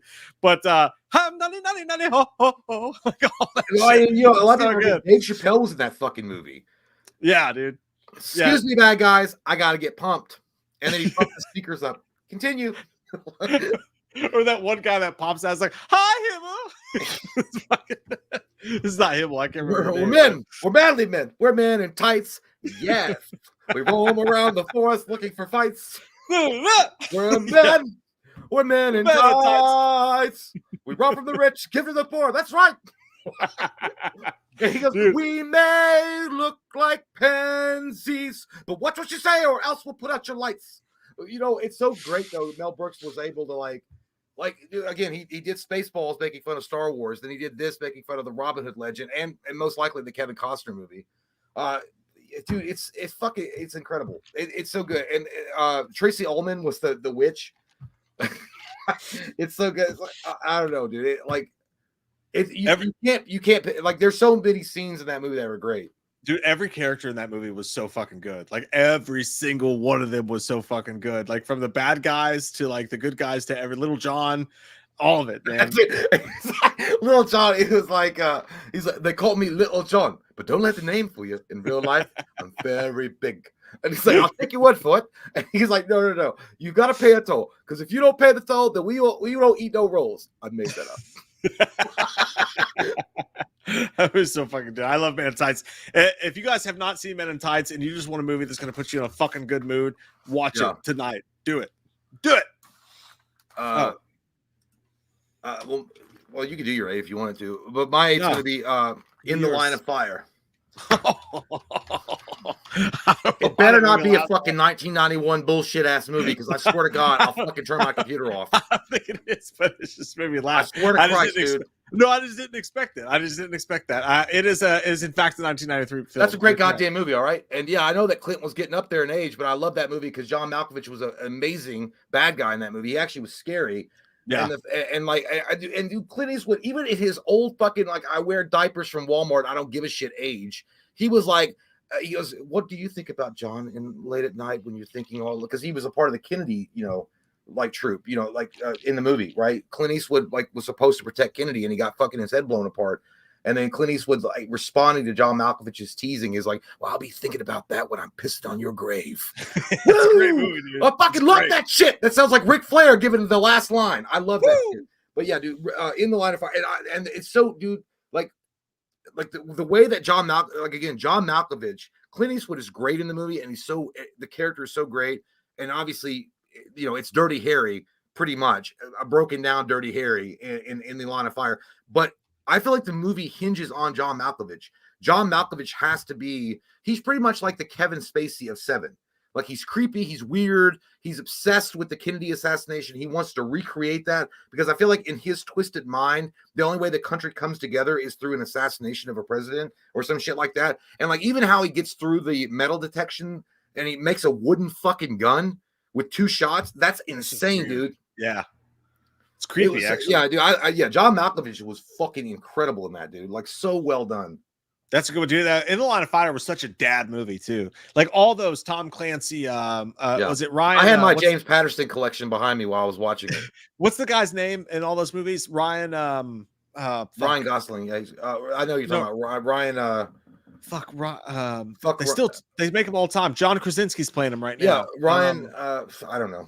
I can't remember, but like that's such a cool character, and like that was Clint Eastwood, right, in that one, because he was like protecting the Harrison Ford did it. Harrison Ford did a great job of it. Who's the other guy that did it? The Star Trek dude. Chris Pine played the character. Jack Ryan. That's it. Thank you. Yeah, dude. But Clint Eastwood, man, what a fucking character that was. But that was such a dad movie. Like my dad loved Clear and Present Danger. Fuck yeah, dude. Like all those movies. I don't know why I think that I just got. Like In the Line of Fire, I think one of my uncles rented it when I was a kid, and I just remember watching it and like liking it because Clint Eastwood was so badass in it. Yeah, that's a fucking good one. Like, I remember Unforgiven, and then I saw him doing that, and I always was like fascinated by the Kennedy assassination and the fact that he was there. You know what I mean? Like, and he let it happen, or he let it happen. You know what I mean? Like he wasn't fast enough, or some shit. I don't know. I don't know why. Why did you put fucking Kennedy in a Pope mobile? Like, why the fuck was the top down? Holy shit. There's a lot of mistakes made. That fateful day. No doubt about it. My number 8 is going to be a little movie called Judgment Night. Yeah. To be fair, I totally forgot about this movie in 93. It's so fucking good. Underrated as fuck, dude. You're talking about Jeremy Piven. You're talking Dennis Leary. Cuba Gooding Jr. was in this movie. So many fucking good actors were in this movie, and it's a bunch of dudes going to watch a fight. And it kind of reminds me like me and Jay and Cody, like, going to watch a fight or something. They rent an RV, they're going out and they're going into the city, and fucking thing breaks down, everything goes to shit, and all of a sudden Dennis Leary comes out at night with his gang of hooligans, and these dudes are it's a scary, like I feel like maybe this movie doesn't translate today because everybody has cell phones and like everybody's so connected. But back then, like you could just take a wrong turn on the wrong fucking interstate and end up in a dark part of town. The wrong thing at the wrong time. Exactly. And Dennis Leary chases these, and his group of fucking hooligans chases these dudes through the streets. And it's just a bunch of normal, everyday dudes that are caught up in, there's a bunch of fucking badass, scary people trying to kill them. And dude, Dennis Leary was so good as a bad guy in this movie. Yep. and like it was so weird and dark and twisted and fucked up. It really was like a bad dream. It was like a middle-aged white guy's bad fucking dream. Like you're stuck in a bad part of town and people are chasing you and no one's gonna fucking help. And the soundtrack was so good. The movie had such a fucking it's a one of one, dude. Like there's no movie like Judgment Night out there. That Yeah, so it's like when I'm at the golf course and I don't have a caddy. What the fuck is going on? Yeah, there's no movies like Judgment Night. There's none. It's one on one. And also, I don't remember that guy's name. But there's Dennis Leary and then one of his henchmen. He was also the bad guy in The Mask. That guy. Oh yeah, that guy is so like that guy is underrated. Like he's always been like the perfect face for a villain. Like, and I'm sure he's a nice guy. I'm sure I'll bet you like he like volunteers at a soup kitchen or something in his spare time. But the guy, I was trying to look up his name. It's not even showing his name to. I know exactly who you're talking about. It's the bad guy from The Mask. It's not pulling up his name. He's so evil. The name just won't show. Oh, Peter Green, Sykes. He's so good. He was also Zed in Pulp Fiction. Yeah, like I said, like he's just got like if you saw that guy walking in a store and you were like going out, you're like, that guy's gonna rob the store. That guy's gonna commit like an armed robbery. That guy is probably had gone to like actual state prison for like 15 years for something really bad. Oh, like yeah. He just has that face, but I'm sure he's a nice guy. I think he is actually a really nice guy. I think the interviews have shown him to. But anyway, again, he reminds me of the late great Bill Paxton. Great character actor. Like I feel like those guys are more memorable in movies than even the main stars in a lot of ways. Like the guys that could just do character actors, they're great, man. Like the movie wouldn't work without them. Yeah, dude, he was so good. Emilio Estevez was great in that movie, and it just ends up like, I mean, I think that's what every like when you think about a situation like that, like what would I do in an emergency situation? You're in the middle of a fucking like a urban area, and you're fighting a bad guy off in the middle of a dog hairs in the middle of the night. Like, yeah, it was like downtown Detroit or Chicago, because when they get really off road, they like wind up in like a demilitarized zone, like where all the buildings are abandoned, like the businesses have gone out.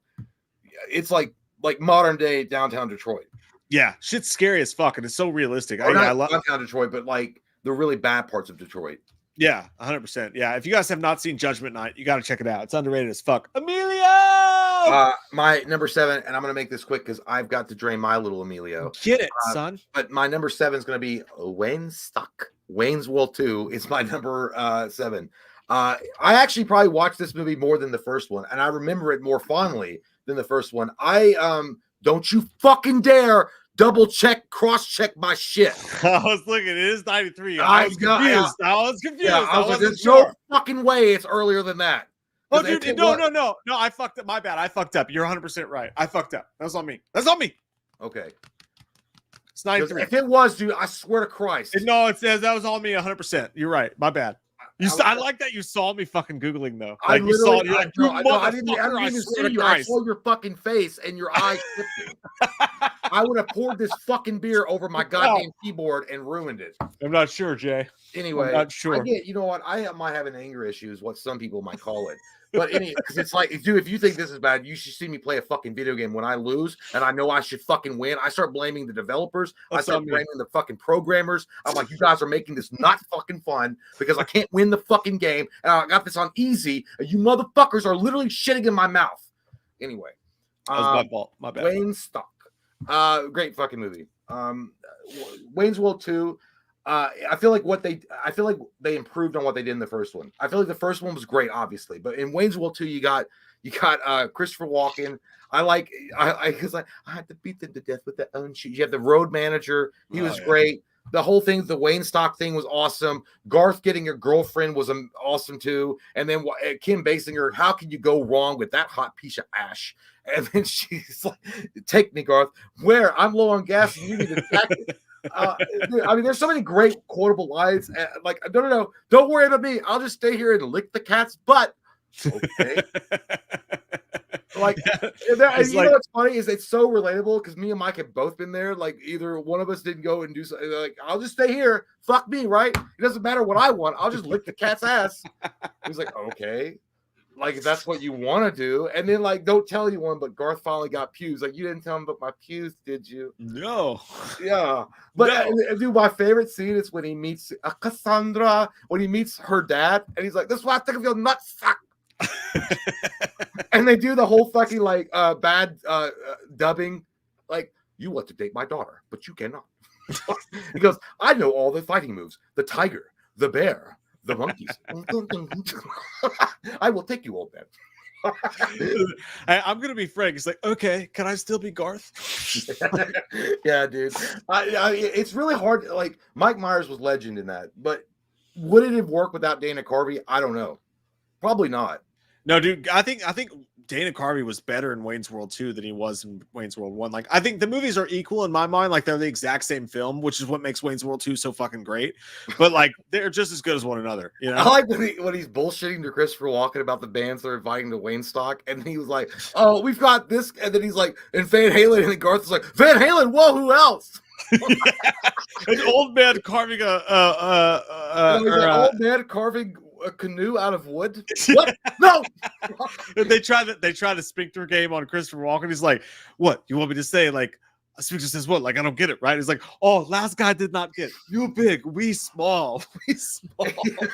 And then like just following that half naked Indian dude. The guy that played Jim Morrison in that was great. Oh yeah, I can't remember the guy's name off the top of my head, but he's a fucking famous actor. But look, like, I also got my limited edition Sports Illustrated football phone. No way! And he's like, also limited Sports Illustrated swimsuit cover featuring. He's like, way. I think the guy that they got to play the British dude was the best though. Like you said, it's like, oh, it's a beat them to death with it. Oh, shit. Yeah, dude, that guy was great. That guy was. He's like, hey, who's the old lady? He's like, that's my old lady. Yeah, it's like, I had to do a whole thing about Eminem, so Ozzy wouldn't go on stage that night. Like, I just thought I was like, that's my old lady. Yeah, you guys are right. Chris Farley too. I got no place else to go. Oh yeah, dude. Like, you know, it's so. Again, those movies you don't see them anymore. Like that cast was 1 in a million. Like it was amazing. But anyway, I'm gonna go pee now, and you go into your 7. Oh, I want to see what your 7 is. What is your 7? My number 7 is Hard Target. Oh, Hard Target. Yeah, that's usually what guys say in the night when they're drunk and they're trying to aim for the little hole in the fucking toilet. It's a hard target, but we'll try to do it. Yeah, that's what I was saying. Hard men make me gay too, for sure. Hard Target. No, Hard Target's my number 7, man. Yeah, enjoy your pee. Right, dude, there's nothing like this fucking movie, man. Like, I used to watch Jean-Claude Van Damme movies, and it was like, you're always waiting like him to be in an even better movie because he's so good in everything he's in. And Hard Target was like the weird juxtaposition between like the greatness of Bloodsport and Kickboxer and shit like that. But we got to see him in like a Hollywoodized version of a movie. But we also got to see that in a John Woo version of a movie with the double wielding guns and the fucking slow motion doves and all that. Lance Henriksen as a fucking bad guy. Hard Target was so fucking badass. And like, we got to watch Jean-Claude Van Damme walk around with like this fucking Creole accent, which was terrible at times, but he's like, "I will find your father." Like whatever the fuck he was doing there. But the action stunts with him jumping on a fucking motorcycle like he was in the Arabian Nights show, like Arabian Nights, Arabian gays. When he's doing that fucking shit and he's like double wielding the pistols, shooting shit, riding on top of a motorcycle, just extreme badass. And then he gets his fucking super silver shotgun from his Uncle Bordeaux, and they ended all in this big warehouse. It was just such a fucking badass movie, man. Hard Target is one of the most watchable, like weird, cool stories. Like the story is like the bad guys would go and find homeless vets, and they would offer them like 10 grand or whatever if they could like survive the night. And it was so heartbreaking to watch in the beginning of that movie. And I could be wrong, but I don't know if it's that actor or not, but like you watch this homeless person run and like beg these rich people in the streets, like, please help me, they're after me. And these sick motherfuckers with their crossbows and shit would chase them and they would murder them. And then this girl whose dad was a vet who died in that situation hires Jean-Claude Van Damme to help him find him. And just great fucking bad guys. And Lance Henriksen and the other dude with that weird fucking Hannibal Lecter widow's peak that he had. and just awesome slow motion, awesome fight scenes, over the top, crazy Broken Arrow level shit. Fucking Hard Target beat fucking ass, man. That movie fucking ripped the shit out of it. It's fucking great. He punches a snake out. Like, he grabs a snake and fucking knocks the snake out to its face. It had the dumbest shit in it ever, but it also had the greatest action scenes and a cool character. Fucking love Hard Target. That's my number 7. If you haven't seen it, you need to get on that shit. Christ, man, you need to get on that shit. My number 6 is going to be Fire in the Sky. I have a personal relationship with this movie, Fire in the Sky, in that it was the first movie to really scare the fucking dick shit out of me. Like, I watched this on HBO late one night in our suburban home, and it fucked me up so bad. Fucked me up so deeply and so bad that, and a lot of you have heard this story from me before, but like, we had stairs that would go up one level and then would turn and then would go up the other level, but there was a window in between it. And it fucked me up so bad that when I would walk by that window, I was so scared of being abducted by aliens, I would duck underneath the fucking window and walk by it. And for years, even after that, when we moved to the country and we had a long driveway to which you would take the trash cans, if nobody was outside with me and it was nighttime, I would run the trash cans to the corner and fucking book shit back to the house. Like, I'm talking like probably middle school, maybe even high school age. Would book shit back to the house, scared the aliens would abduct me. Fire in the Sky scared the fucking tits off of me. And it still does to this day. I will not be alone outside in the middle of the night unless someone has eyes fucking on me. That is one of the scariest movies in the fucking human diction of the world. Fire in the Sky is one of the scariest films that's ever fucking lived and breathed. It's scary as fucking shit, man. And it's based on a true story. So yeah. Do with that what you will. I forgot about that movie being in 93. That was, dude, shoot. I would have had it in my, you know what? The fucking internet's liars, dude. Like, fucking Watch Mojo, Box Office, whatever. I've shown you what I know you didn't. I showed you how to like search these on IMDb. I did. You know what I do? I type in box office movies 1993 on Google. I've told you that's the wrong way to do it. We've talked. It ain't the wrong way. God damn it. You know what? Then fuck Google. Fuck the internet. I'm just gonna remember from thought.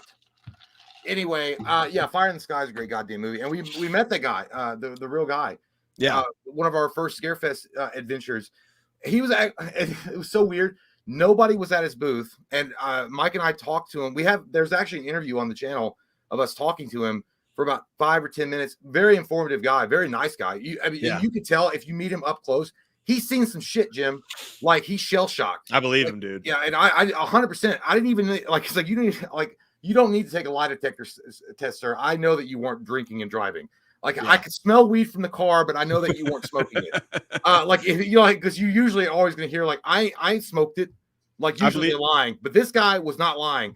And we felt so bad for him. We went and got back a fucking because we gave him an interview, and then I felt like nobody was going to his booth. I went back.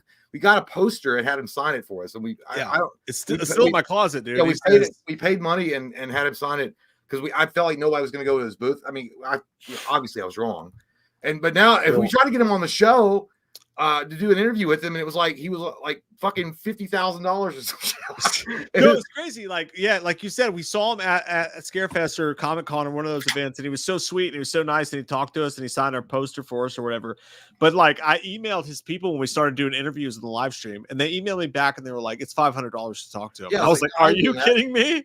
$500 to talk about some anal rape? Fuck, I can get a prisoner for free to talk about that." I'm happy as fuck that like UAP acknowledgments existing and people are starting to take it seriously. But damn, we talking to this motherfucker for free like before we had 8 subscribers. Now they want $500. Call it UFO. UAP is such a fucking dumb terminology.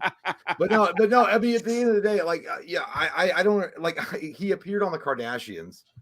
And maybe that guy gave him a little bit rise to fame. I don't know, but either way, nice guy overall. And maybe that probably wasn't him. That was probably just his agent or his manager that was saying shit like that. I don't know. But yeah, great fucking movie, dude. One of the, and it felt like the Fire in the Sky felt like it was a made for TV movie, but done really, really well. You know what I mean? It looked like that, and that maybe made it scarier. And when we talked to Travis, I think his name was, he was saying, he's like, well, the film got it wrong, that he was talking about the aliens not being like violent or mean or something. You know, he's like, the film got it wrong by portraying them in a very negative way, that they were actually more exploratory. I was like, of course they were, but they were more like curious rather than violent. But anyway, great movie. One of the best movies out there, and one of the best abduction scenes when he has that flashback when he's like under the table and that syrup drops and that comes out of nowhere and he's like yeah, that's like, and then you have like that flashback scene of where he's like getting strapped to the table and then like the jelly shit going into his fucking mouth. Oh my Scary God. as fuck, dude. Scary as fuck. Hey, what's your number 6 then? I'm gonna go pee. My number 6 is Cop and a Half. I love it, dude. Yeah. I fucking love this fucking movie, dude. Like, I mean, I was waiting on a list one day to be able to share the excitement of Cop and a Half. You owe me $9.95. You're dude, a dead man, Ramsey. That's a different movie. Oh, yeah, it's like, I was in the bathroom. They was making me dunking for turds. He was dunking for turds. No, dude. I don't remember the little boy's name. Burt Reynolds was the main guy in this movie. It was really. I don't even know how long it was in the movie theater. I don't even remember how I stumbled across this movie. I think I'm pretty sure it was a movie that was probably rented for my brother and me when we were younger because it was like a safe movie. It was a kid, you know, the kid is the main protagonist along with Burt Reynolds as his partner. And so relatable, I suppose, back in the day as little kids. But it was so fucking hilarious, dude. It's so funny. That movie is great. And that little boy, that actor was so good. And I wish I remembered his name, the actor's name, but he was so good, dude. Charming, cute, sweet, but it had the comedic edge to it to keep it going. Because he embodied like the perfect Dennis the Menace to Burt Reynolds' more sourpuss type of presence in the film, and it just worked. I mean, they were a great duo. Like, he goes, I'm not like, there's a part where Burt Reynolds is like, I bet you drive your grandma bonkers. Goes, how do you know? You don't even live with us. Dude, like, there's like sayings like that would drive an adult fucking bonkers, dude. Like, I don't know. It's so good. And then the bad guys in that, like, they're all like gangster mafia dudes. And like the one leader, he always sings like rub-a-dub, I jump back in the tub, and he's like got his hair all fucking slicked up and greased up. Yeah, dude. It like a lot of people don't either never seen this movie or forgot all about this movie, but it is one of the best movies I've ever seen in my life as far as comedy goes. It's so good. My brother and I used to quote it to each other all the time just because we watched it over and over again, and it was so good. But yeah, Devin, the actor, I don't know the actor's name, but the character's name was Devin in the movie. So good. But yeah, like, it just makes, it's like one of those feel good movies for me. It's like watching Three Ninjas or Rookie of the Year or something like that. Like I just remember feeling really happy and having a good time watching this film when I was younger. Okay, you guys are Norman D. Golden the second. Yeah, Turner Hooch. Yeah, I didn't know. I didn't know his name. I'm sorry. I literally just minimized the screen so I could see the fucking the chat. But yeah, okay, that's his name. Great actor. Colin says, I love this movie as a kid. Rented it all the time at Blockbuster. Yeah, dude. Me too. It was always a go-to for me. If I couldn't figure out what I wanted to watch, like, it would always be like a tie between this movie, Rookie of the Year, or Major Payne. Like, and I mean, most likely I'd pick Major Payne, but I love Cop and a Half so much that I would hope that I could be like, get that deal, rent 3, get 1 free. Danny, Rolling Ghost, Son-in-Law Night, dude. I know. Son-in-Law was so good too. Isaac said Mike's beating it like it owes him money. Ah, dude, he's at a bar with a hot guy watching a basketball game. You got to rub one out. You know, you can only hold it in for so long, for sure. Major Payne is great. Yep. Rookie of the Year was good fun. Yeah, Rookie of the Year was a good fun too. I liked them. Like, yeah, dude. Like those movies. Those specific movies, man, they're just, there's something about them that are timeless. You know, Twins, Rookie of the Year, Major Payne, Cop and a Half, Angels in the Outfield. The Sixth Man. That was like I think late '90s, maybe it was early 2000s. There was something about those movies that they were very charming and timeless. You know, The Sandlot, another one. Coneheads, yeah, great stuff right there. My mom's the only other woman I ever saw take a sandwich like that. Again, great performance by Chris Farley in that. Action says, "Hi Jay, what's in the cup?" This would be Mountain Dew, spicy Mountain Dew. Nighttime, the Golden Child. The Golden Child is so fucking good, dude. Didn't they remake that shit and it was terrible? Didn't they do like a terrible remake of the Golden Child? Was it like a TV show or some bullshit like that? Captain Ron was good too.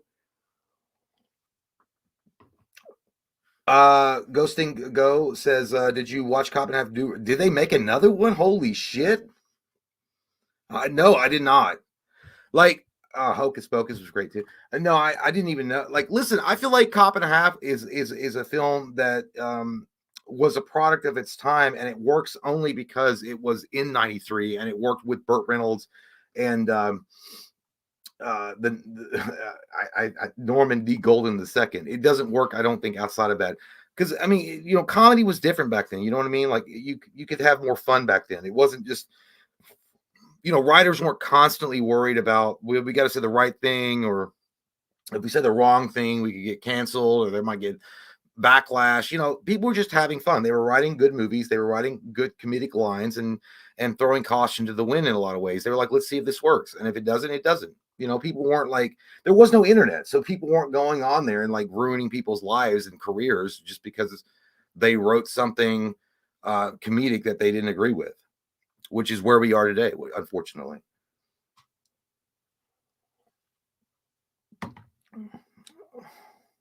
Oh, Stacey James says, "Oh, so you already answered his questions. I remember that movie. What the fuck was the movie with the kid went back to Arthur's Round Table? That was the Rookie of the Year guy, a kid in King Arthur's Castle, and I didn't even look at any fucking thing.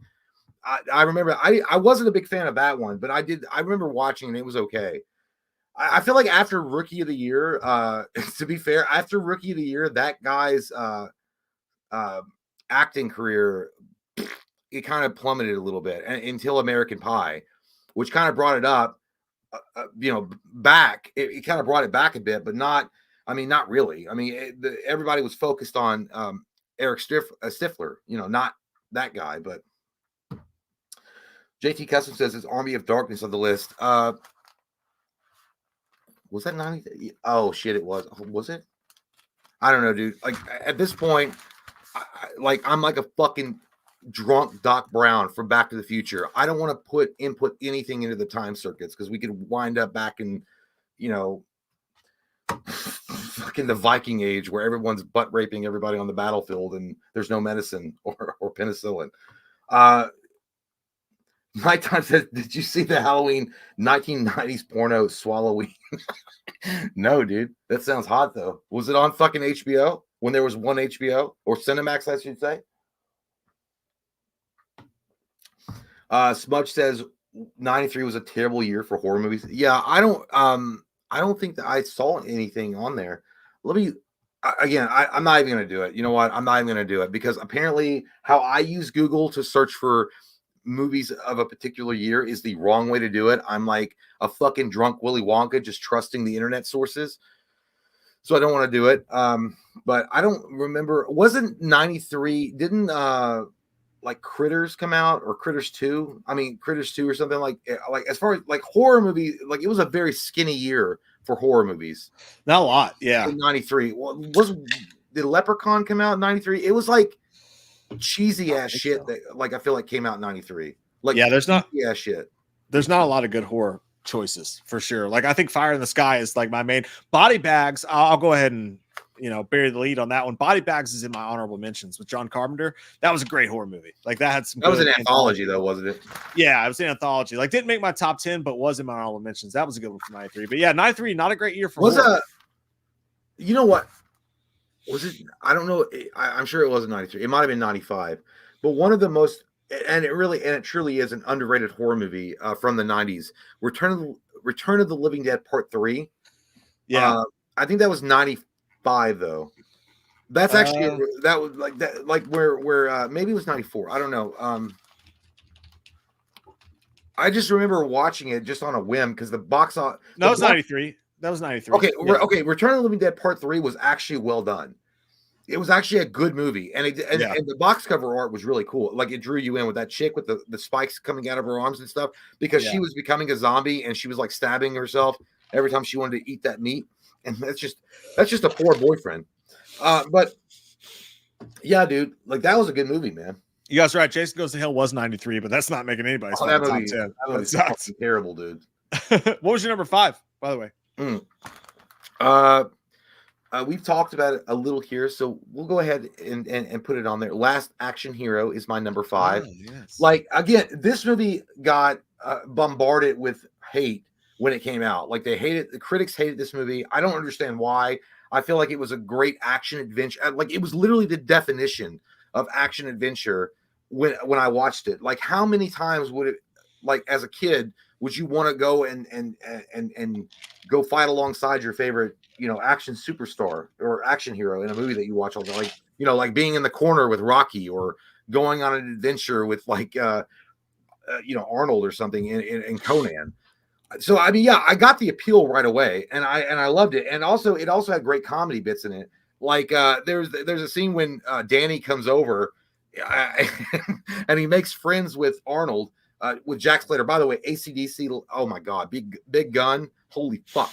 That when they had done back then, that's when they still made music videos with the movie, and they would have the story. Oh god, it was so good. But anyway, when Danny makes friends with Arnold, and he's like, the bad guys are in there. He's like, oh my god, you just cracked the case. All my years at the detective agency, all my years in police training, all I had to do was drive around a neighborhood and point my finger at a house and say, the bad guys are in there. Neighbor. Yeah, dude. And then actually uncredited. Most people don't know this. Ian McKellen was in this movie as Death, and it was so good that at the end of the movie where Jack Slater, some of you folks might not have seen it, to be fair. Like it never gets mentioned in Schwarzenegger's greatest hits or anything. So some of you might not have seen this movie. Because it was such a box office bomb. Unfairly, which is weird. But there's a scene where Ian McKellen's death comes out of the movie screen because it's cool. Like the bad guy from Jack Slater film comes out of the movie screen, and there's one point where he's like, what about a Nightmare on Elm Street? He's going to bring all these horror characters into the fucking world. Because he's like, in this world, the bad guy can win. And that guy was great, too. That bad guy was awesome. Yeah. But there's a scene where Ian McKellen as Death comes out of the movie screen and is hunting down Jack Slater. And Danny's like, you're not taking this one. That was actually a really emotional scene. I did like that scene a lot. He's like, I was just curious. He wasn't on my list. And then he was like, I don't deal in fiction.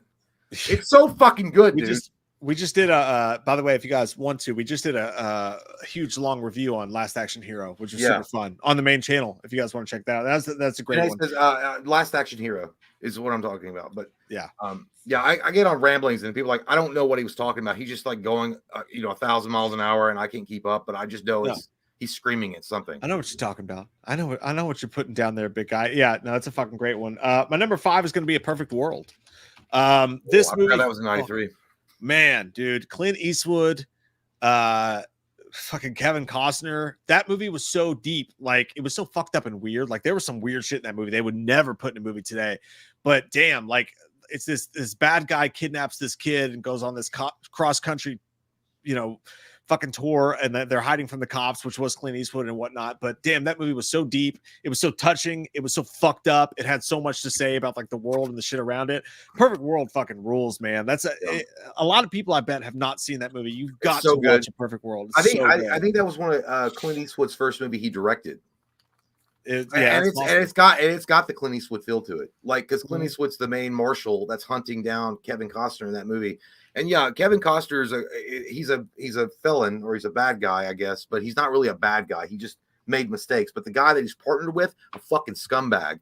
And like the one thing that I always thought was weird was like, how long are you gonna let this little boy go around his fucking G.I. Joe underwear? Like that's fucking weird.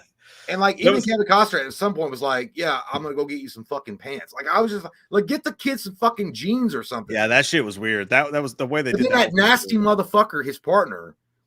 Like, and like again, like it shows you like, people make mistakes and they're not always like they're not always that like mistake. You know what I mean? They're not always defined by that mistake. They're not all bad people. They just do stupid shit. Now that one partner was a fucking, but he gets his, and I love that Kevin Costner fucks him up. Yeah, and you're right, Jonathan. That's a heartbreaking ending. It's got a sad fucking ending. It's a great movie though. One of the worst, yeah, dude. That was one of the first times I was like, "What the fuck?" Yeah, she was fucked up. I felt like those black dudes in Die Hard with a Vengeance when John McClane was holding up that sign. What the fuck? That's a great fucking movie. Yeah, dude.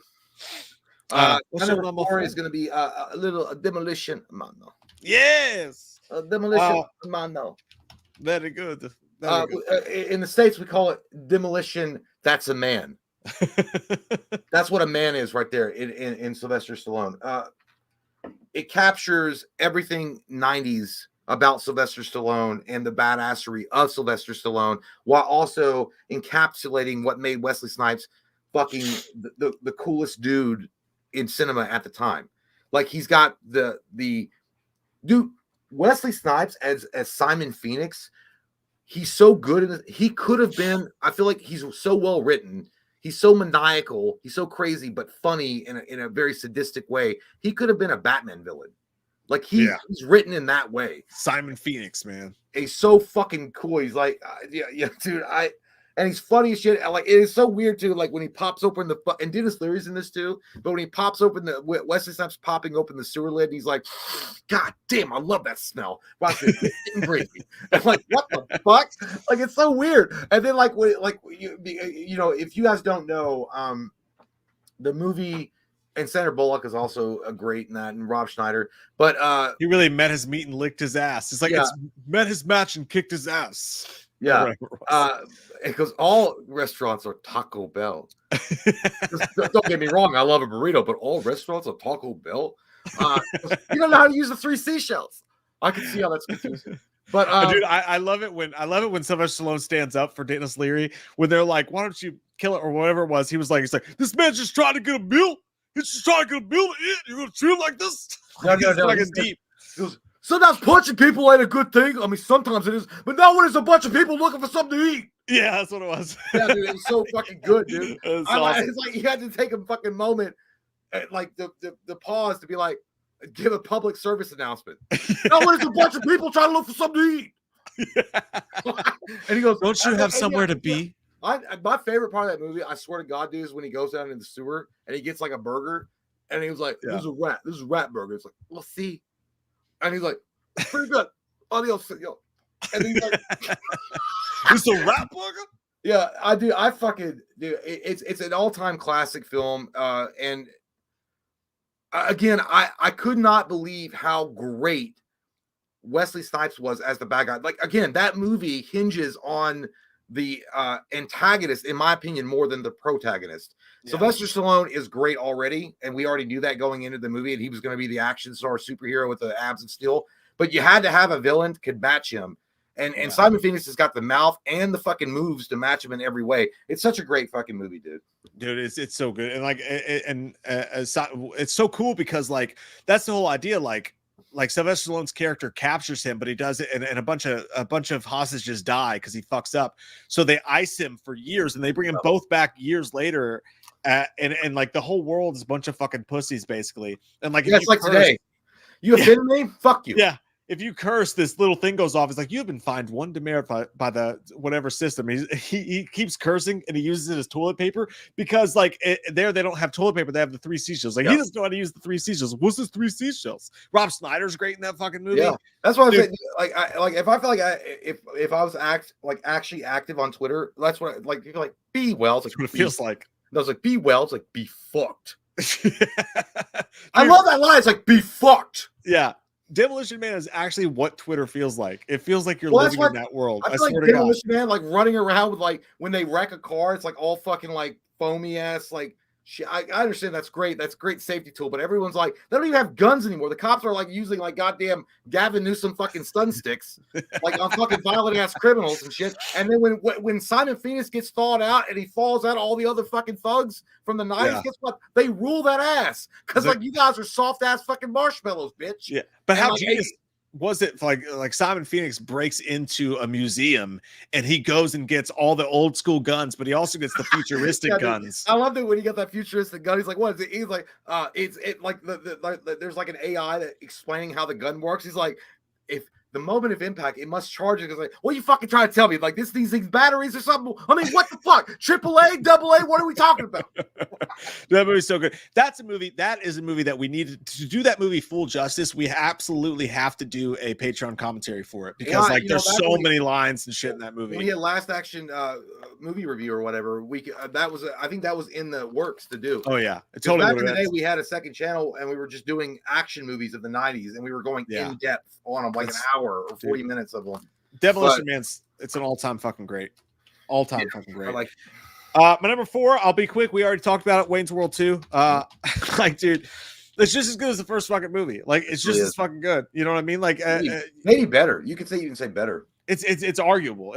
We already talked about it. There's no point in going further with it. Wayne's World 2 is a fucking classic. I think that was my number 1 of 1991 or 2. Yeah, yours, sure, but Wayne's World. Yeah, but it's fucking amazing. Okay, my number 3. We didn't talk about it, but someone mentioned it. Like literally, it's not number 2, but Dragon, the Bruce Lee story.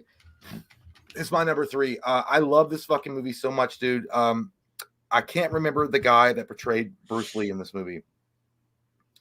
It's not Robin Shou, even though Robin Shou could have portrayed it. But the guy is so good. He's so great. He looks just like fucking Bruce Lee, dude. And you can tell this guy dedicated hours and hours to the gym to get in that like low ass percentage body fat that Bruce Lee was known for. Jason Scott Lee, dude. Yeah. So fucking awesome. And it's a very inspirational movie as well. Like, you know, not giving up and fighting through not just injustices and roadblocks, but like overcoming what would be immeasurable odds. Like when he gets his back fucking broke. I mean, and there's like a lot of things going on in this movie. There's like a blood sport element to it. There's drama. There's comedy. There is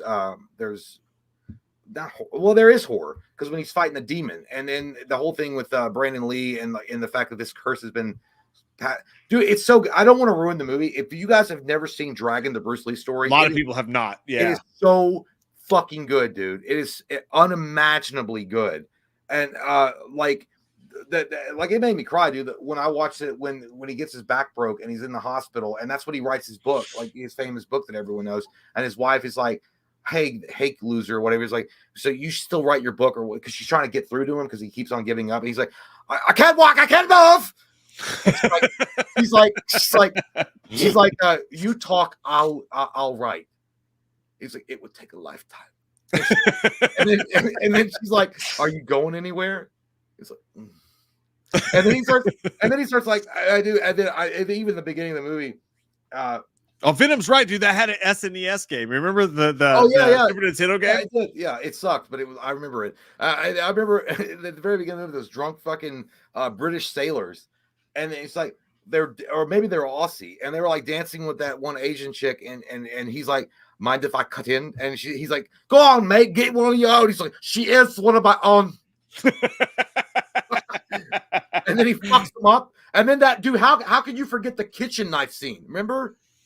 Oh my god, dude, when he was a cook, dude, like if anything else, what Dragon the Bruce Lee story is like overcoming, like not only like when he came over as an Asian, the racism that like he was immediately presented with because they were fucking hated, or like 100%, and then overcoming that and like opening up the kung fu teachings to white people, and then going against the dojos that didn't want him sharing secrets with the Ganji. I don't remember what they called white people. The Ganji.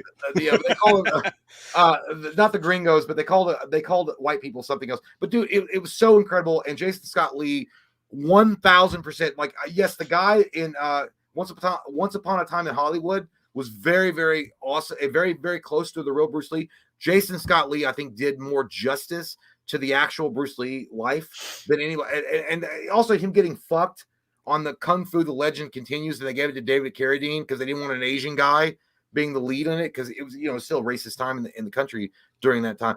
But I love the end of the movie too. What it was like, his wife is like, a lot of people want to focus on how he died, but I feel like more people should focus on how he lived.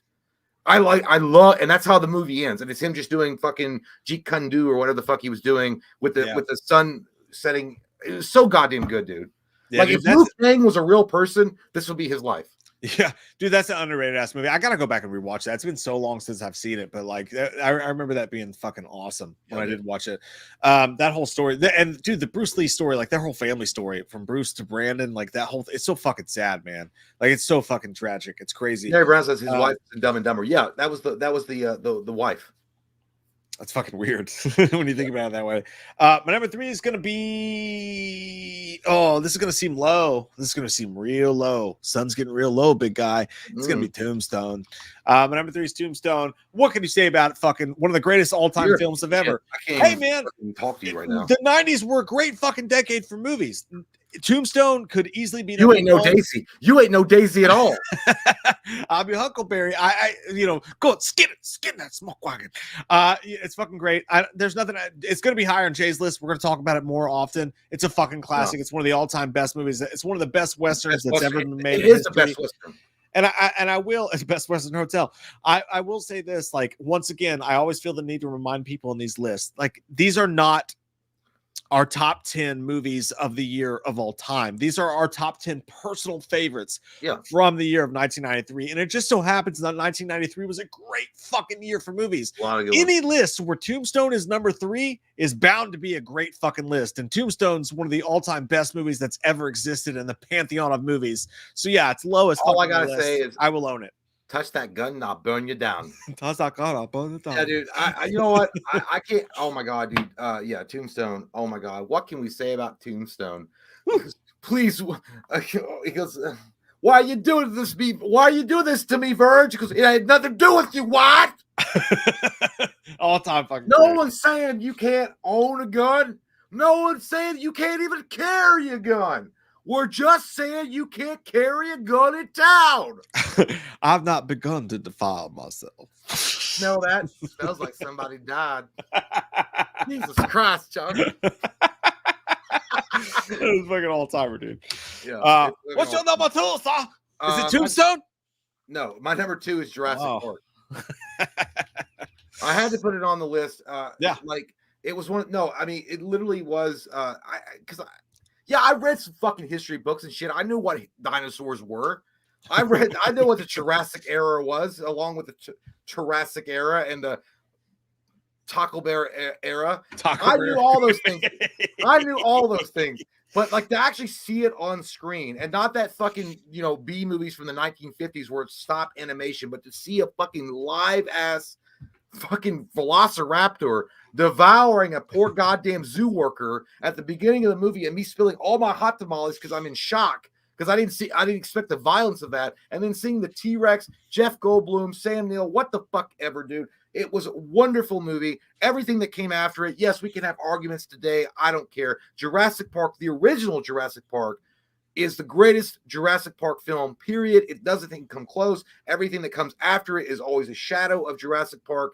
The music, the location, the acting, the filming, everything about the original Jurassic Park. Like, they did such a great job of capturing what it would be like if we ever got to a point where we could bring these creatures back to life and make a goddamn, like, Walt Disney World shit out of it. But then the horror element of it, like, this is literally nature. This is wild animals. And like, just like, nature finds a way or life finds a way, like Jeff Goldblum's, like you're trying to control these with all females, like you're making them all lesbians, but some lesbian all of a sudden wakes up and says, I want some dick. And then you lost the whole crew.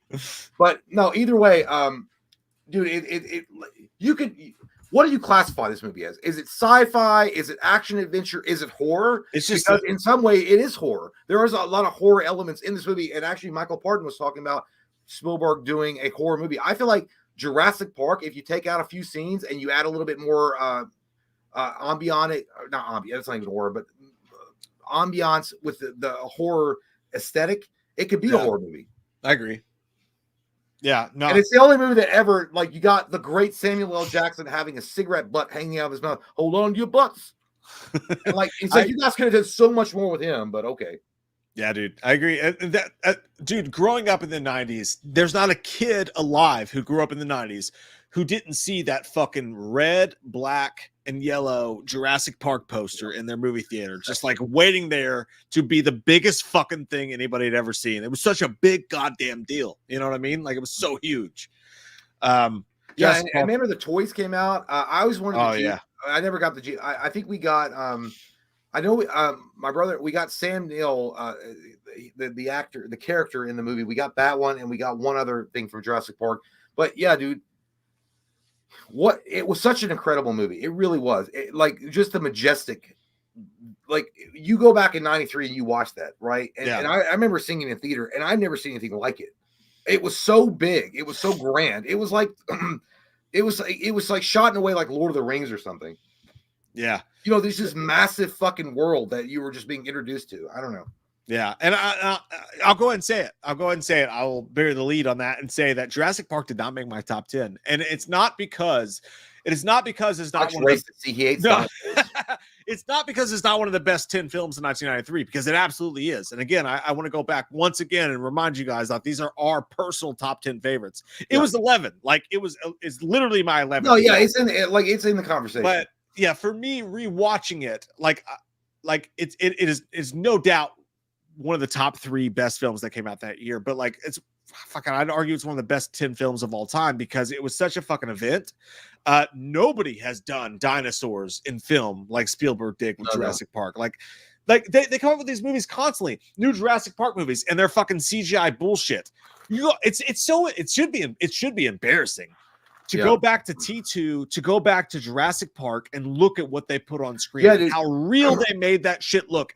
Fucking filmmakers today studios should be absolutely fucking embarrassed that they can't do what they were doing back in the 90s. They should go to a Catholic church and whip themselves in prostration. Insane. No, well, yeah, you got to remember the CGI like technology. James Cameron did it in T2 in a way that, like, again, the special effects with the special, like with the CGI, what he did was so fucking groundbreaking, right? Yeah. They've never been done ever. And it looks so goddamn clean, smooth. Yeah. And then Spielberg comes back the year after and just uses what Cameron was like pretty much the what do you call it? The forefather of, I guess, in some way, using it in film, and he doesn't perfect it, but he just utilizes the same tools and makes it look awesome. So why is it those films look so great, and then you look at like fucking Transformers and it looks like, you know, like, I'm not saying they don't look great. Obviously they should be embarrassed, dude. But you know, in my opinion, like Transformers looks like it's like the new generation of stop motion. It's just so cartoony. Yeah. It's so obviously fake in how they integrate it or try to make it interlock with the, you know, the characters. It just looks like, it feels like they didn't give a shit when they made those scenes, versus like directors that were like, I want to make this scene look like inseparable from an actual real life actor. 30 years fucking later, if they came out with a Jurassic Park that looked like Jurassic Park, it would be a fucking hit, and they can't do it. Like, how fucking crazy is that, man? And it's not just like that should boggle the fucking industry's mind. Like, entire Hollywood should be in shambles at the fact that 30 years later, Jurassic Park still looks better than any dinosaur movie that's been made to this day. That's crazy. Yeah, like the pedophilia didn't crush you, but that shame of not being able to make a CGI movie. Yeah. Like nuts. That's as good as 93 should really fucking hurt your feelings. It makes fucking no sense, man. Again, it didn't make my top 10, but like, as far as like what the best movies were, it absolutely is. It's in the top 3. My number 2, we already talked about. It's gonna be Demolition Man. Okay, I'm gonna let you talk about that. I'm gonna go pee. I'm gonna go Demolition My Little Man, but I'll be back. Do it. Do Demolition Man. And again, this is just a personal list. Like, for me, I can rewatch Demolition Man any day of the week, fucking twice on Sundays. I love it so much. Stallone is such an interesting good guy because he's not perfect. He's kind of a fuck up. Simon Phoenix, Wesley Snipes is such an amazing bad guy. the fucking dynamics. You don't. It's like a Verhoeven film, kind of like, you know, RoboCop, fucking Starship Troopers, all that shit. It's got all those elements to it, but it's also got the best of Stallone. It's got the best of Wesley Snipes in it. The futuristic shit they do, talking about how wimpy we're all going to become, and a weird version of the use. It's an underrated ass fucking movie. The Taco Bell stuff, the Arnold Schwarzenegger's president, like all of the shit it says about society and the world we live in. On top of that, it's just entertaining as fuck. Like every fucking goddamn slither of film in this movie is fucking entertaining, from Sandra Bullock down. We already talked about it. It's a fucking amazing one. I'll go ahead and give you my number one so that when Jay gets back, he can give his. My number one movie out of all these fucking movies, and goddamn was 1993 one of the best movie years in history, is going to be True Romance. True Romance, directed by Tony Scott, written by Quentin Tarantino. Fucking Christian Slater, Christopher Walken, James Gandolfini, like fucking, this movie blew my mind. It's just one of those movies that the first time you watch it, and I watched it, like I turned it on HBO 20 minutes in and was just mesmerized. I was like, I can't believe this fucking exists. And I actually like, I long for a time where like it was like that, when you could just turn on HBO and just be blown away by a movie you never heard of. Now we all know what's going on and we all follow it. But True Romance, man, is a fucking one of one. There's no movie like it. It's so strange. It's so fucking weird. It's this guy who's just a loser, who's down on his luck. He works at a comic book store, but he's so fucking, he holds true to his values. Like he loves comic books. He loves kung fu movies. He loves just like, I know it sounds corny, but like romance. Like, and when he meets this girl who's a hooker or whatever, who his boss paid to meet him, he falls for her. But he's dead serious with her. He's like, no, I love you. I will go to the fucking wall for you. Like, I will die for you. And he finds out he goes to fucking Gary Oldman, who's like, oh, it must be white boy day. We got everything from a Jiggle Joe to a damned if I know. And he has to go and like win her freedom from this dude. And then they come across this case of fucking cocaine, and they're just trying to live their lives. But all the shit that they go through, and James Gandolfini is a hitman chasing him down. And it's just that it's this amazing story of this guy who's just a fucking loser, you know, who he's a loser, but like his values mean the world to him. Like, you know what I mean? Like he's not a world beater or anything like that. He's never done anything great, but he's true to his friends. He's true to his girl. He's true to what he believes in.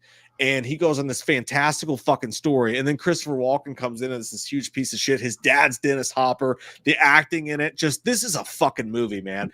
True Romance to me is exactly what movies are supposed to fucking be. I fucking adore this movie. I love it so much. It's a great love story. It's a great crime story. It's a great Tarantino film. It's just everything I love about movies, man. True Romance. And Jay won't fucking watch it. No matter how many times I ask him to, he won't fucking watch it.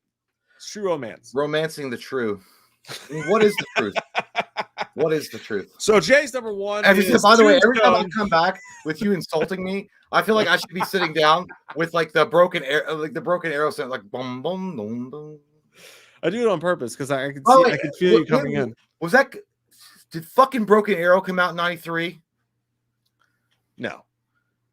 Okay, because I'm saving that one. No, that would have been my top 10 if it did. I can tell you right now. Yeah, that fucking movie, god damn. 96. Broken Arrow was 96. Oh, we got wee boys. 3 more years. It's gonna be sick. And now Kilmer is fucking Elvis. So there's that. Watch fucking True Romance, Jay. God damn it.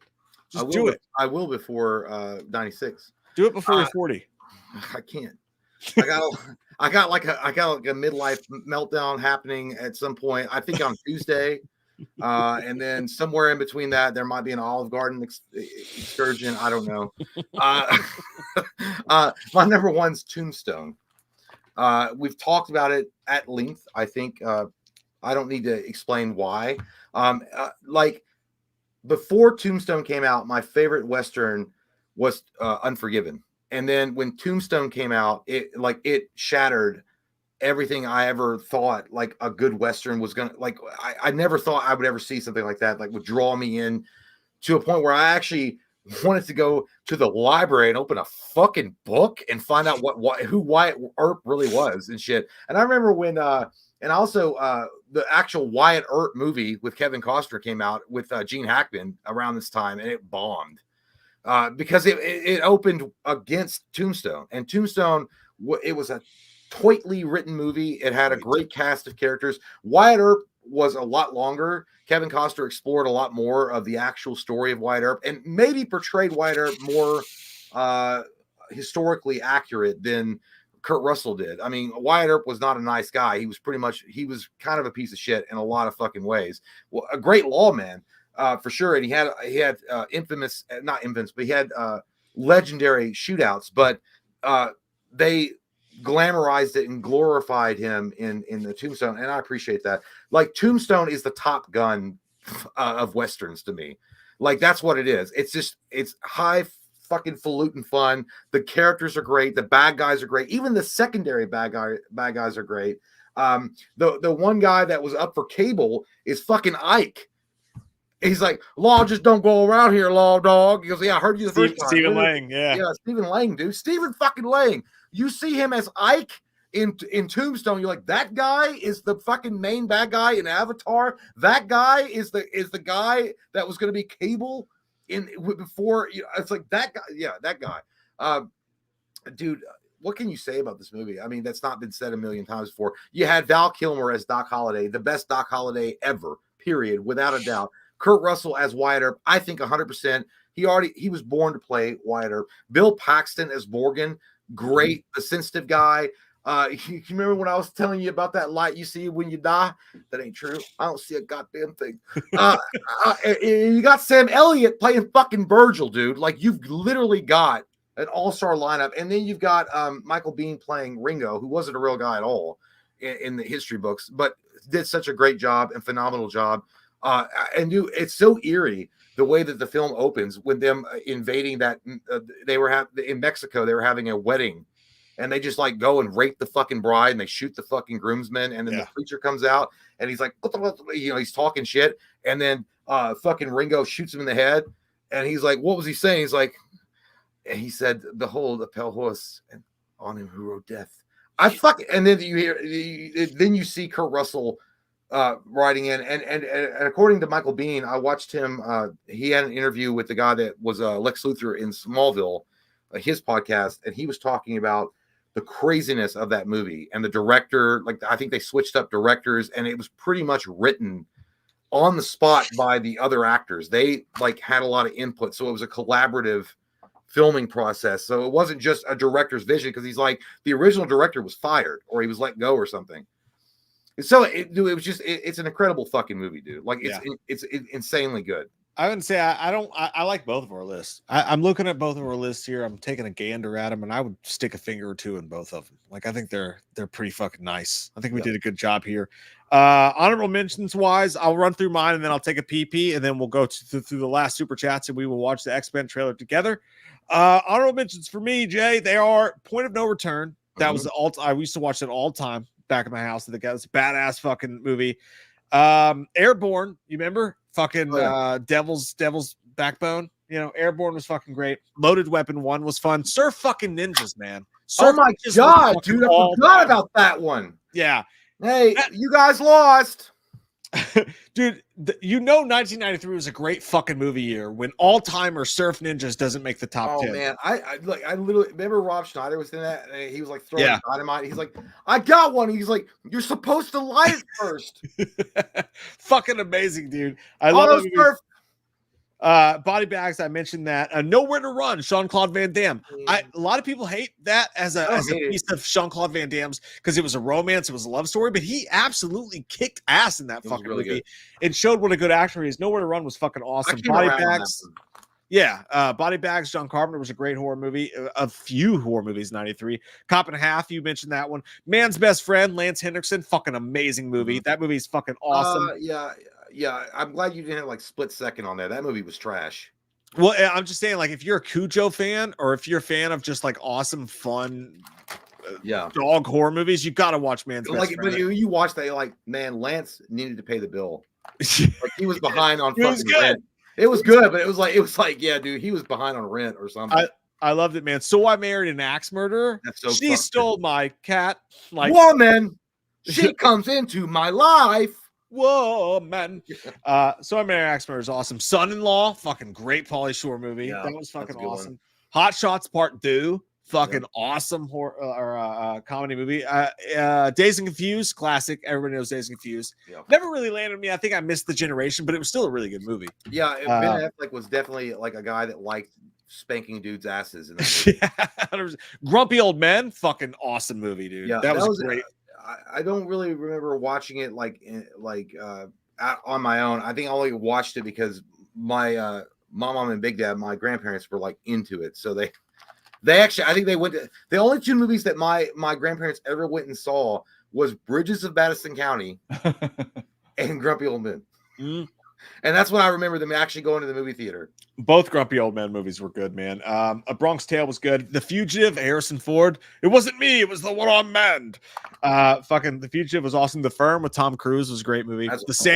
The Sandlot's an automatic classic. Yeah. I mean, it was hard not to include that in there. God damn, did you put the whole fucking list down? Dude, the 93 was a great fucking year, man. I know, but I limited myself. It was tough, dude. Miss Doubtfire was on there. Carlitos Way was fucking awesome. Last Action Hero. Cool Runnings. I can't believe you didn't have Cool Runnings on your list. I have it on my honorable mentions. Thanks for ruining everything. Well, I'm sorry. In the Line of Fire. Go through all the fucking IMDb Slither, Mask of the Phantasm, Cliffhanger, and Rookie of the Year were all great 1993 films. I will excuse myself now, and I'll be back in a minute.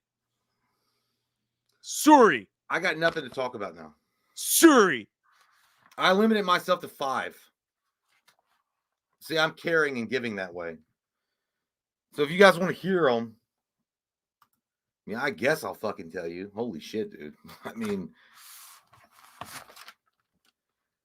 Falling Down, we talked about it. We know why it's good. Robin Hood, Men in Tights, obviously one of the greatest classic comedy movies ever. Mel Brooks is a legend. Mrs. Doubtfire was from my honorable mentions, but I had to fucking replace it at number 9 because apparently Aladdin came out in 92. What the fuck, dude? Like, the internet's stupid. The Good Son is on my honorable mentions because I did enjoy the it was I remember it being Elijah Wood was in that with Macaulay Culkin it up, and he was such a departure from the Home Alone kid, right? And he was good as a little psycho, as this jealous fucking crazy kid trying to literally murder his mom because she likes Elijah. I don't know. It was he killed this fucking anyway. It's a great movie. I don't want to spoil the movie because some people haven't seen it. And then the last one is Cool Runnings. Again, see what I have 1, 2, 3. I had 5 on my honorable mentions because I wanted to leave the list open so I didn't talk about them so Mike could have some. But I guess that's just me. Cool Runnings though. Casey says you could talk about Jason Goes to Hell, Jay.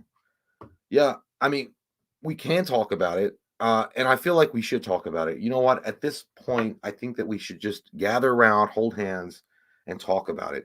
Let's just say things that's on our mind. I feel like Jason Goes to Hell was a major nut punch at such a young age when I was watching it because I thought I was going to see Jason. I was going to see this epic, legendary showdown type of movie where it was going to be good versus evil. There was going to be action and some horror a little bit sprinkled in there. But nope. What we got was a sexy scene of an FBI agent, which she sure as fuck was not. She was doing OnlyFans before OnlyFans, taking a shower, and then fucking Scragglehead Jason comes out of the woods. He looks good, though. I will say he looks great. I like the fucking mask, and I like the body. You know, he looked good. He looked great. And then he gets shot the fucking shit by the SWAT team that shot up the zombies in Dawn of the Dead, the original, and then his body is transported to a morgue, and then the fucking dude eats his heart, and then he just passed around like the COVID virus, and he's vomited it into somebody's mouth, and then you never see fucking Jason until the end of the fucking movie, and then he gets stabbed by fucking Billy from the Power Rangers. That fucking four-eyed geek. I like that guy. He's all right. But he was like a fucking very Power Ranger-y Billy. And then the coolest moment of Jason Goes to Hell is Freddy Krueger's glove worn by the great Kane Hodder coming out of the ground and pulling his mask down, setting up the Freddy versus Jason. But yeah, I was not a fan. Oh, Billy. Yeah. Oh, Billy. But yeah, Cool Runnings was really good.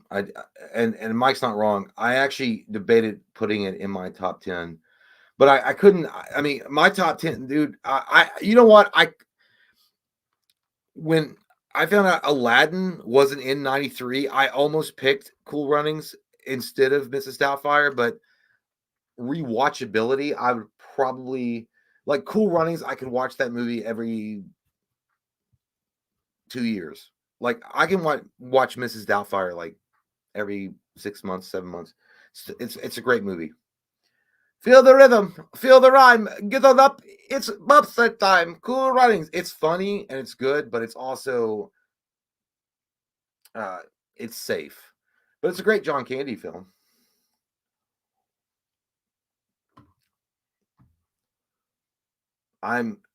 You guys are, what are you, Austin saying drive by fruiting. Don't care if Jason shot me. What are you telling them? Holly Roxy says, I still cry to this day at the end of Homeward Bound. Dude, oh my God, dude. Yes. Homeward Bound. Hold on. All right, hold up. I will add that list, or I will add that title to my honorable mention. Homeward Bound, Michael J. Fox voicing Chance, Sassy, I can't remember who voiced her, and then Shadow.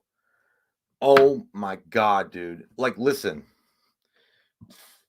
All you got to do is type in on YouTube Homeward Bound ending. And it is insta fucking waterworks for you tonight. Insta. Okay? Insta coffee. When Chance and Sassy return home, right? And they're all reunited and they're having their moment. And then the older sibling is coming out and he's looking for Shadow, right? Shadow was the oldest dog. He was the warrior.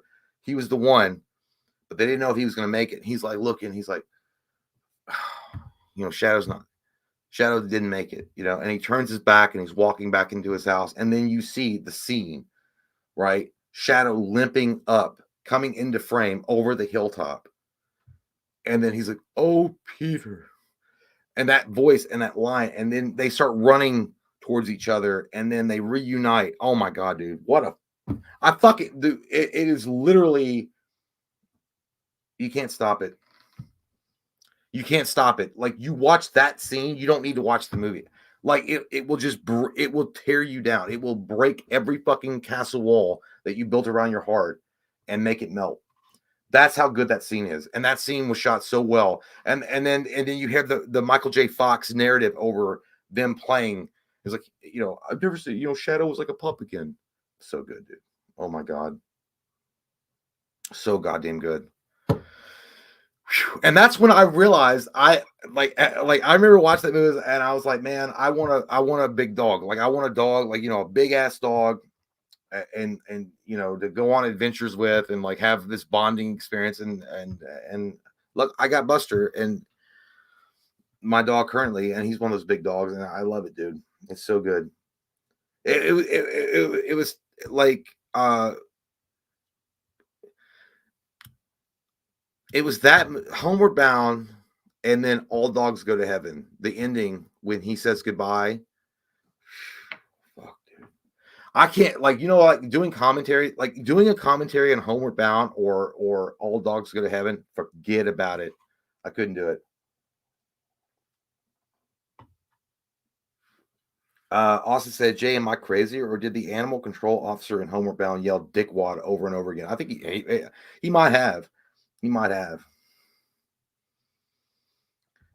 Colton says, honestly, the Homeward Bound score. Yeah, dude, it's so good. Well, you know, that's also the music, right? The music is so well done in these movies that they invoke emotion in you in a way that the scene already sets itself up for like giving you that, and then the music behind it is so well done and well organized that it pushes that dick over the top. I love it when that happens. We're talking about the ending of Homeward Bound, like how fucking instant waterworks. Oh yeah, that's just sad as fuck. It's a happy ending. Like he's reunited. Shadow is reunited, right? But it's like he didn't think he was gonna make it. Like, but either one of them. And that guy, whoever the guy that did the voice for Shadow, was so fucking Dude. like. I thought for a longest time, I thought that was Sam Elliott that was doing the voice for Shadow. It wasn't. But that guy was, when he like was limp, like I was telling him, limping, like dude, that shot with him limping over the hill as he comes into frame, he's like, "Oh, yeah. Peter, I missed you so," and he's running down the hill, and the kid's like, "Shadow, I missed you," and he's like, "I thought I was so worried. I love you." That's the worst, man. That's the worst. Yeah, dude. Like I don't like. Listen, you could fucking show that to. What's the guy that fucking hates women on TikTok, Twitter? What's his name? That posts videos. The one that you got Andrew Tate. And Andrew Tate. You could show Andrew Tate that, and he would fucking cry like a bitch. that was rough, dude. Oh, Peter. Yeah, dude. You can show Andrew fucking Tate that. And he's like, no man should cry. Only a man that cries is a fucking bitch that won't get no pussy. And you show him that, he'll fucking cry. That guy's a sad sack of cry like Machine Gun Kelly when he realizes he's out of mascara.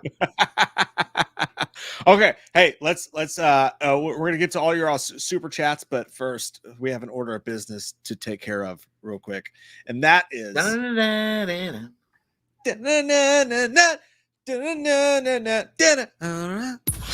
the series finale. Wait, that was on point. We like it popped up right there. You should have let it go.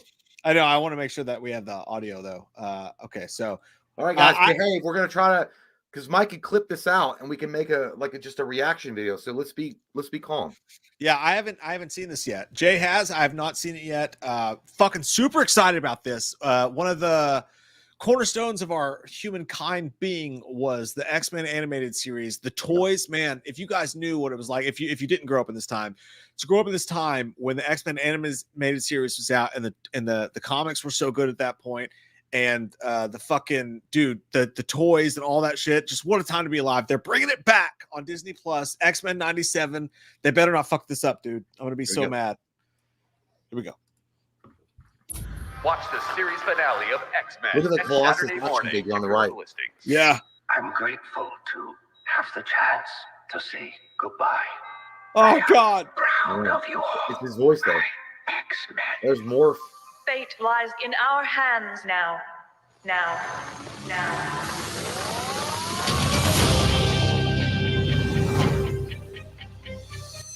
Fuck. Just enjoy. Days of Future Past. We have to stay vigilant. No, it's not. The professor entrusted us with his dream. It's just Detroit. No matter how dark it is, we must believe in each other. Oh, shit. Listen to the music, dude. Oh. We get this done by working together as a team. See, the animation. Keep buzzing in my ear. Hey, he's got,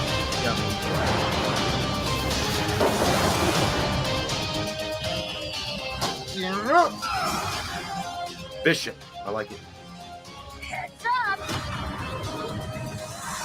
Fucking Sentinel. Watch it. Dude, watch. He infuses his claws with Gambit power. Did you see that? My X-Men. To me, my X-Men.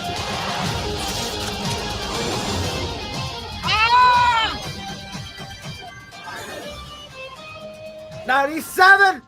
Magneto. The last will and testament of Charles Xavier. Everything he built now belongs to me. Oh, fuck. Dude, it's so good, dude. It's so fucking good. Shit. Holy shit, dude. That's so fucking good. Did you see where, like, and I I'd already seen this before. It looks great. And I sent Mike and Cody a text on a group chat, but I was like, everything was great. Wolverine sounds a bit old. Like, it's definitely a guy that's been smoking Marlboro Reds for like 25 years. Like 100%. Like, what are you going, Bob? Like, it was like, it's not the same. Like, I don't know if it's the same actor that did the original, but everyone else sounds exactly like I remember them from the original 92. I'm with Austin. Oh, I'm touching myself tonight. Yeah, it's so good. Like, and I love that, dude. I like the Cyclops, the voice actor for Cyclops. That is straight out of childhood for me because he sounds just like. If that's not him, he's dead. He's a mime because he sounds just like him. But he was like, to me, my X-Men. I fucking love that because that ties into the comic books a lot. Because Apparently, the chat says that's the same voice actor. yeah, so it's dead on. Because in the comic books, like Cyclops does take over as leader of the X-Men, and he goes a little crazy. I'm not sure if they're gonna go that route with him, but I love because that would make 100% sense, right? If Charles Xavier would entrust the X-Men's future to Cyclops, which was his number one. Pretty much, Cyclops was the son that he never had. It's so, but dude, that fucking music, dude. It's like, you know what? I'm gonna say it. I don't care. You can take me on Judge Wapner and sue me for $500, and I won't pay it. I will say the X-Men animated series theme song is the greatest theme song of any cartoon. I can't argue with that. I can't. Period. No, I got nothing better. I mean, dude. you could say He-Man. Yes, it's good. It's powerful, and I like that. Ghostbusters, okay, but the actual Ghostbusters song came out with the movie. Cartoon only, dude. It's this goddamn show. It's this show. Dude. I can't wait to see that. It's so cool that they're doing that. Like, it's so smart of them to do that. They're not just like dipping into the nostalgia. They're going all the way back. Because, and I mean, it's also sad in its own way, because like it is sad in its own way, because it's like when you talk about remakes, you know, like fuck, like if we keep remaking stuff and we keep requilling and we keep sequeling, like what is the next generation gonna have? Like, that's so great if we're just redoing all this shit. Well, but when it comes to X-Men 97, I really don't give a fuck. It's that good, you should redo it. You know what I mean? No, it makes me sad because it's like 97 was that long ago. Holy fuck! Yeah. I swear to God, once it was like, oh, that shit happened in 97. I feel like that was like 10 years ago. I'm But like, maybe- no, dude, that was like maybe- fucking 20 years plus ago. I'm like, what? Maybe people will go back though and like watch the original scene, because like No, it doesn't work though. You know why? Because Cody's kids, because we all, Mike, me, and my brother grew up on watching that shit, and we loved it. And even the old school Power Rangers, all that stuff.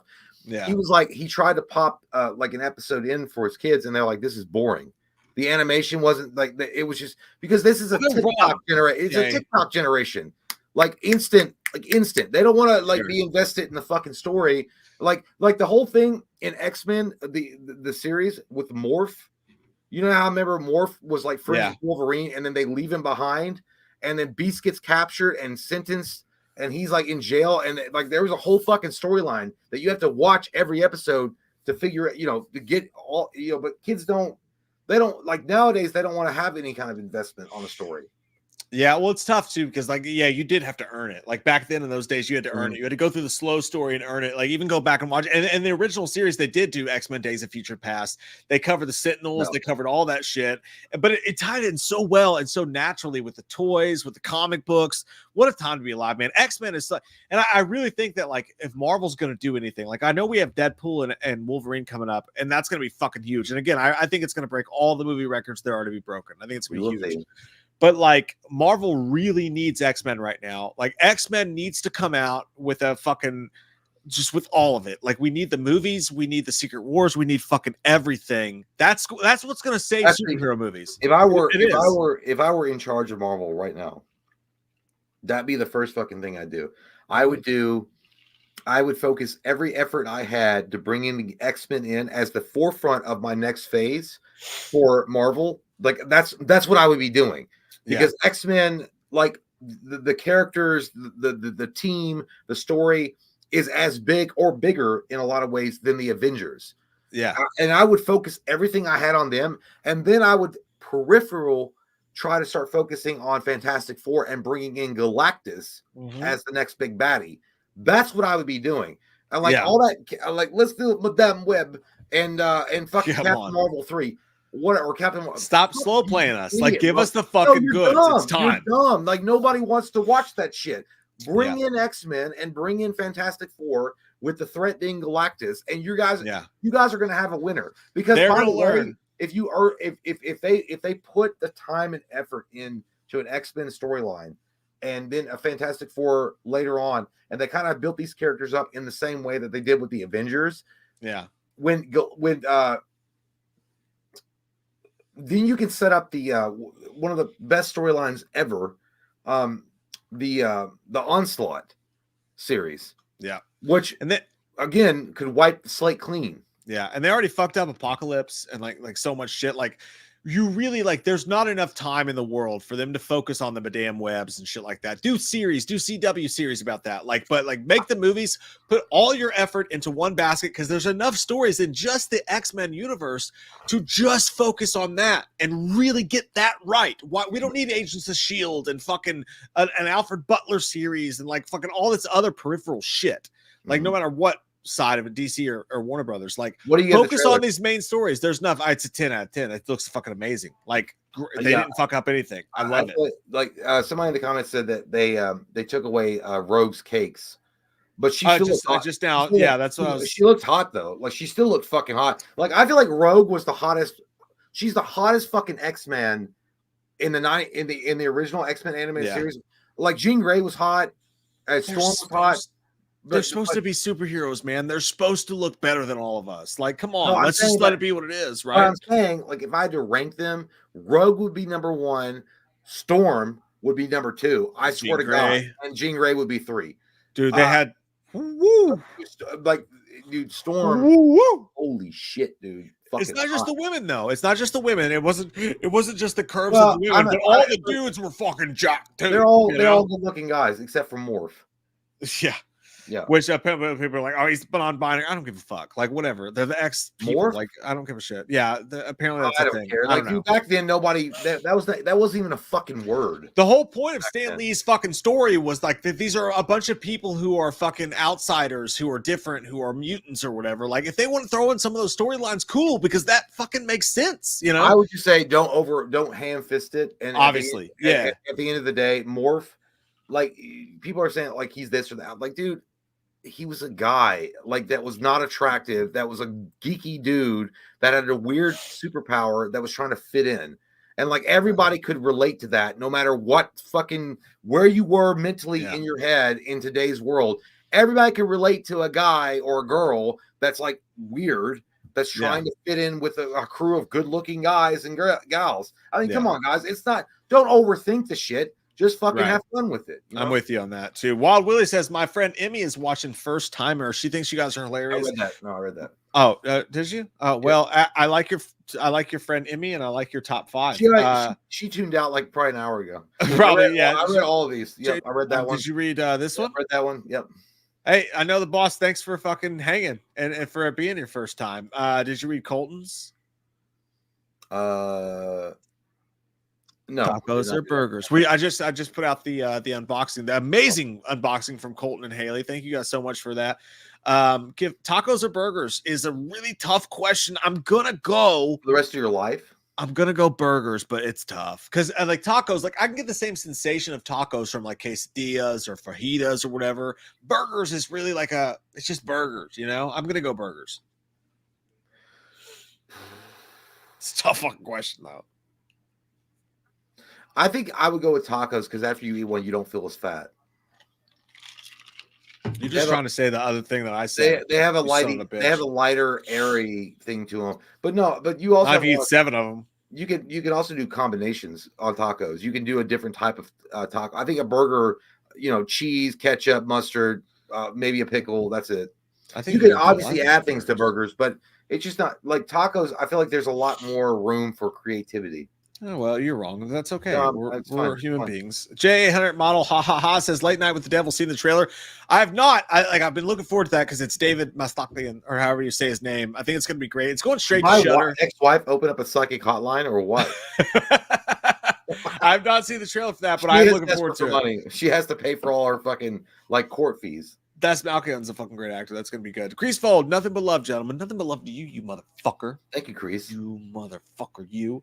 Aaron Roman says she loves the movie so far. Speaking of Jurassic Park, she got terrified of the opening scene of the raptor. Now she's going to see the T-Rex scene. She's nervous and terrified. Yeah, dude, I'm telling you, like that raptor scene at the very beginning of the movie was honestly like soul shattering. If you didn't expect it, like when you went and seen, like when I went and seen The Ring, in the movie theater, and then she's like, they found her in the bedroom closet, and it goes, ah, and, like your fucking face, and like you didn't like it was so like out of the left field, like that, like ferocity.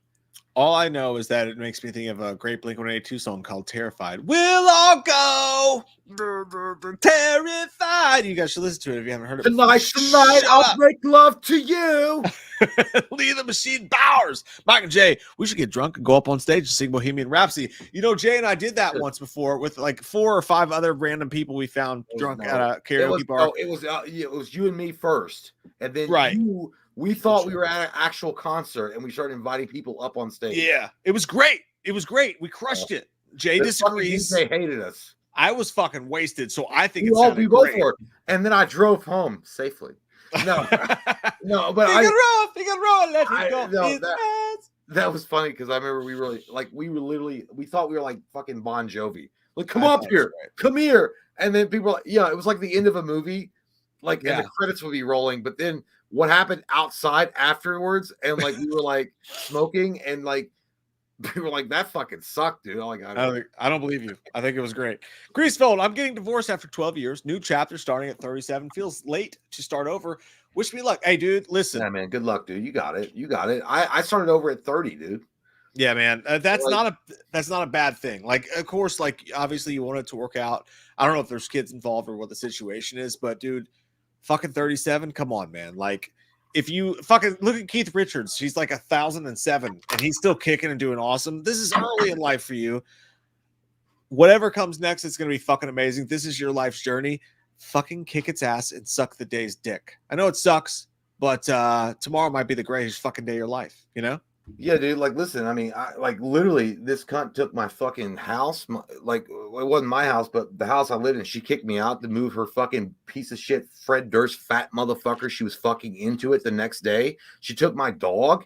She took the car that I had traded in for the car that I was driving. She took that back. I literally had nothing, like nothing. I moved back in with my parents, and like I got a job at a fucking factory.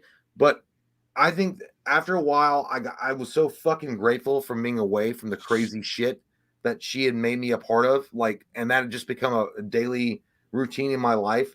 I was grateful to be fucking broke and like having to break my back, working shit hours, you know, like the second shift, fucking 4 o'clock to 2 a.m.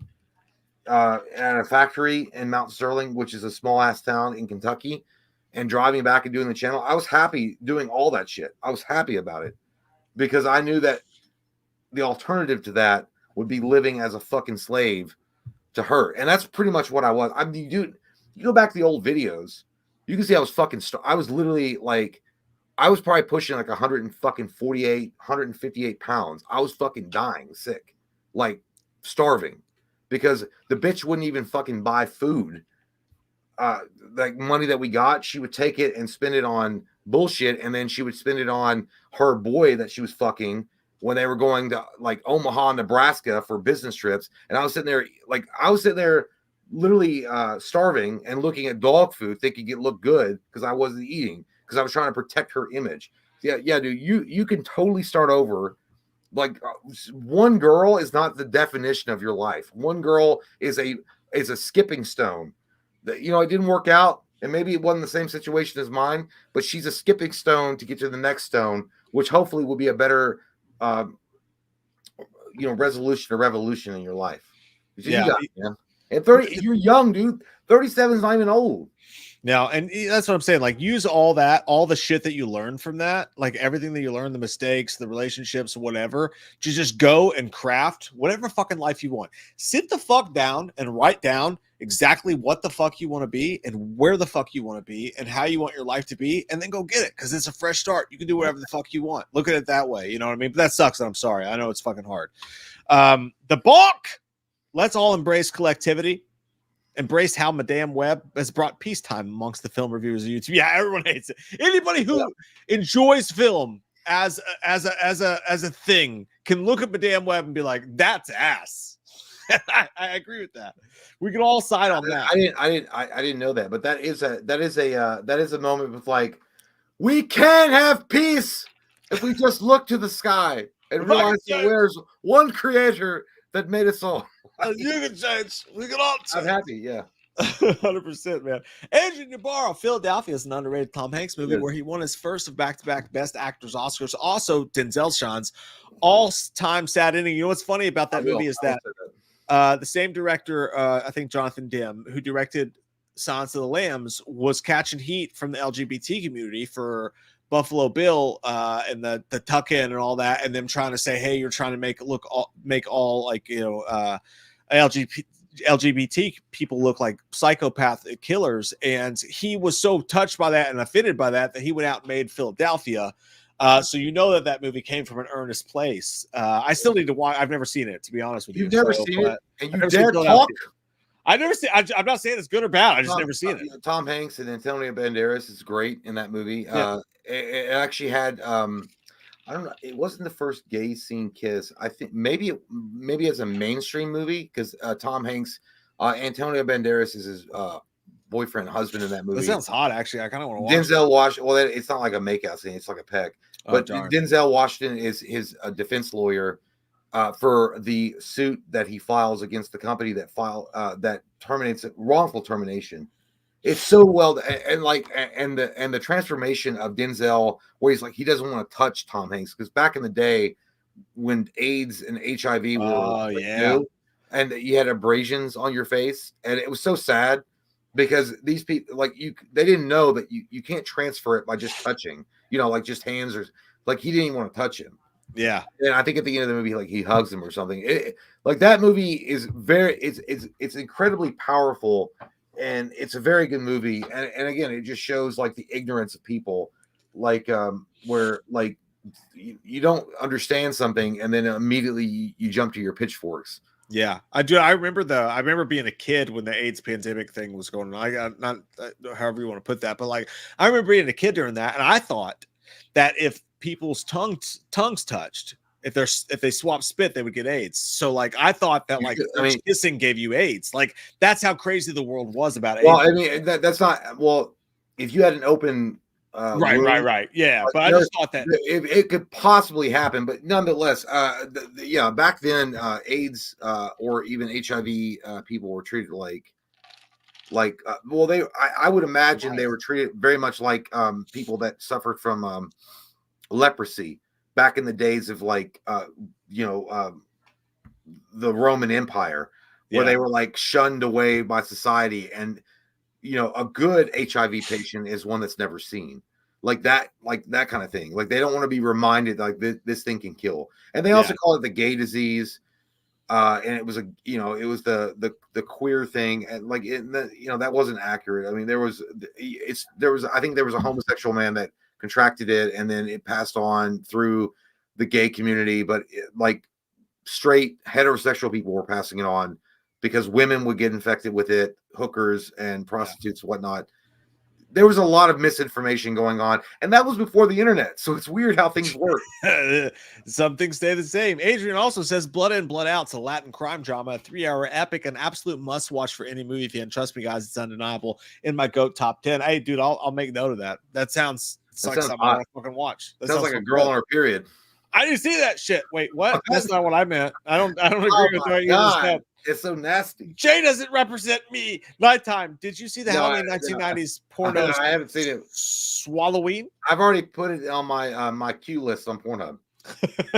Swalloween is just what happens when Jay and I get together to film our last video for Halloween Horror Month every month. I thought Swalloween is what all the fucking big ass investors at Disney say when we're gonna make a movie. This is what the fans are gonna do. Swalloween it. Swalloween. More notable: Schindler's List, Menace to Society, yes. Dazed and Confused, Above the Rim, all fucking Above the Rim. Sandlot, The Firm, Bronx Tale, Coneheads. Indecent Proposal, Bruce Lee biopic. I know that was in my top 5. Indecent Proposal was wild too. I remember when that shit came out and everybody was like, "Wait, what?" Indecent Proposal, just the storyline in general was fucking wild, and everybody's like, "I don't know, would you?" All the girls would you let a man fuck me for $1 million? And a bunch of dudes are probably like, "Yeah, I would. I'm 100%. Just the storyline. If it's one time, yeah, I can get over it." The storyline alone of A Decent Proposal caused some divorce. Yeah, but like, I mean, would you let your wife fuck a guy for $1 million? Like, No. don't lie, dude. I wouldn't.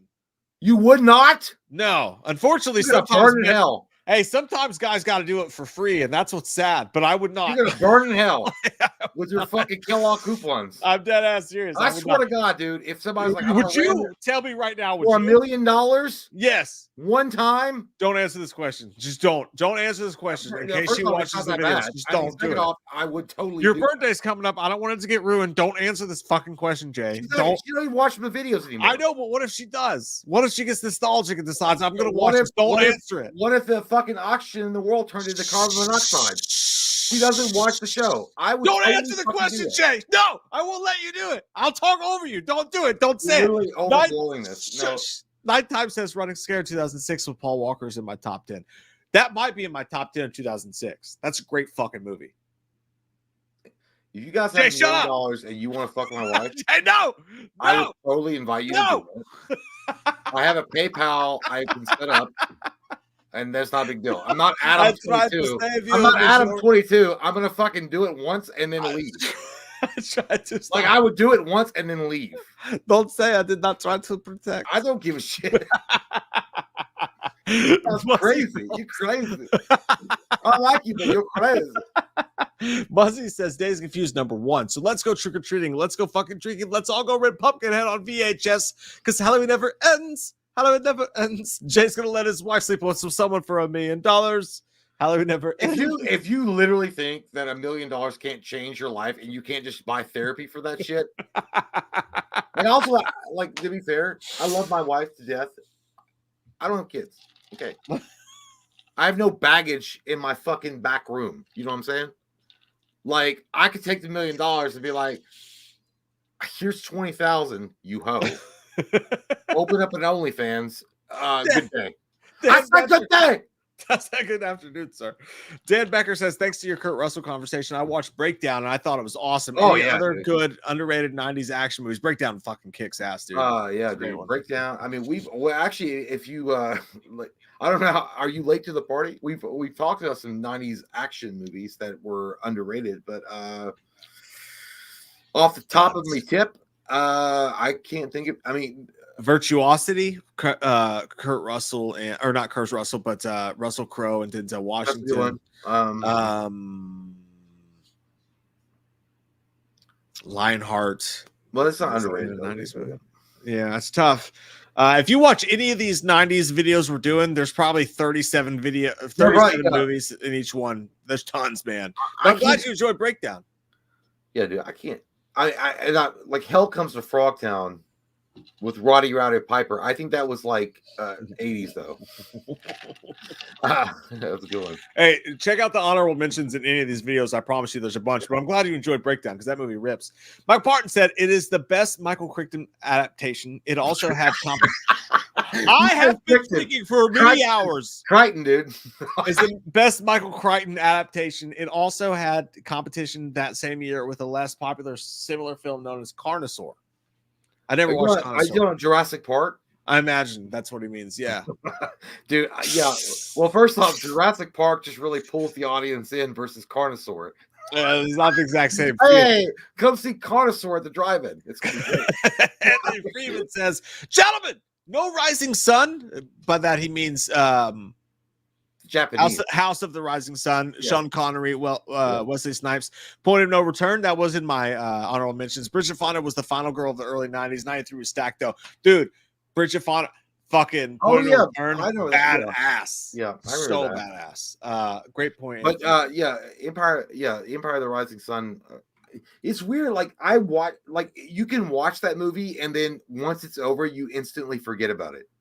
For me, Dude, I don't know what it is. I've seen the movie. I remember seeing that. I remember seeing House of the Rising Sun with Wesley Snipes and Sean Connery with my parents as a kid. Yeah, and expecting like a Lethal Weapon or something like that, and being like, "What the fuck?" and like hating it. yeah. But going back and watching, like, it's a good movie. It's just it's not for fucking everyone, you know. And I know it's not the same thing, but it's like watching The Last Samurai. Like I remember The Last Samurai, like and what you know, and like the Japanese culture and what he was exposed to, and like and like that was like very memorable to me, and like the death meant something. Like House of the Rising Sun, like for whatever reason, it just didn't.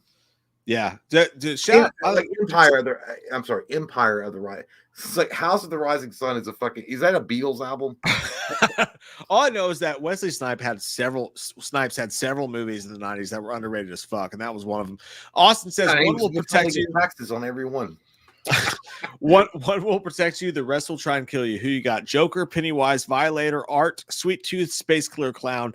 I'm gonna take to protect me. Joker he's done for Pennywise ain't necessarily. I'm gonna go Pennywise to protect me, and that's what I'm going with. I'm going with Pennywise because everyone's got a fear, even the Space Killer Clown or Art. Everyone's got a fear.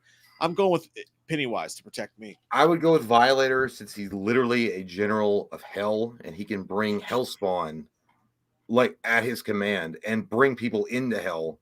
He's pretty much the goddamn Marlon Brando from Apocalypse Now. Like he can call in reinforcement anytime he wants. That's and fair. He was fucking with Spawn the entire time. He was just fucking. It's not a wrong choice. Adrian says, 94, 95, 96 are about to blow your balls. I don't even want to do the videos. I don't even want to do the videos. It's going to be wild. I know. It's like 94, 95, 96 is like taking a bite of 5 gum for the first time. Like, you know, that commercial? I'm pumped about it though, because like it's fun to go back through these. It reminds me of how many every time we do it though, we always text like this, like, dude, people are gonna fucking hate us. Like, because we know there's so many great ones. I didn't have Jurassic Park in my top 10. Like, I should be like hung up on my underoos for that. Michael Parton, I hope X-Men 97 does great so we can get them to do Spider-Man 98. That's another great. The show, the early Spider-Man animated Spider-Man, Zone, radioactive.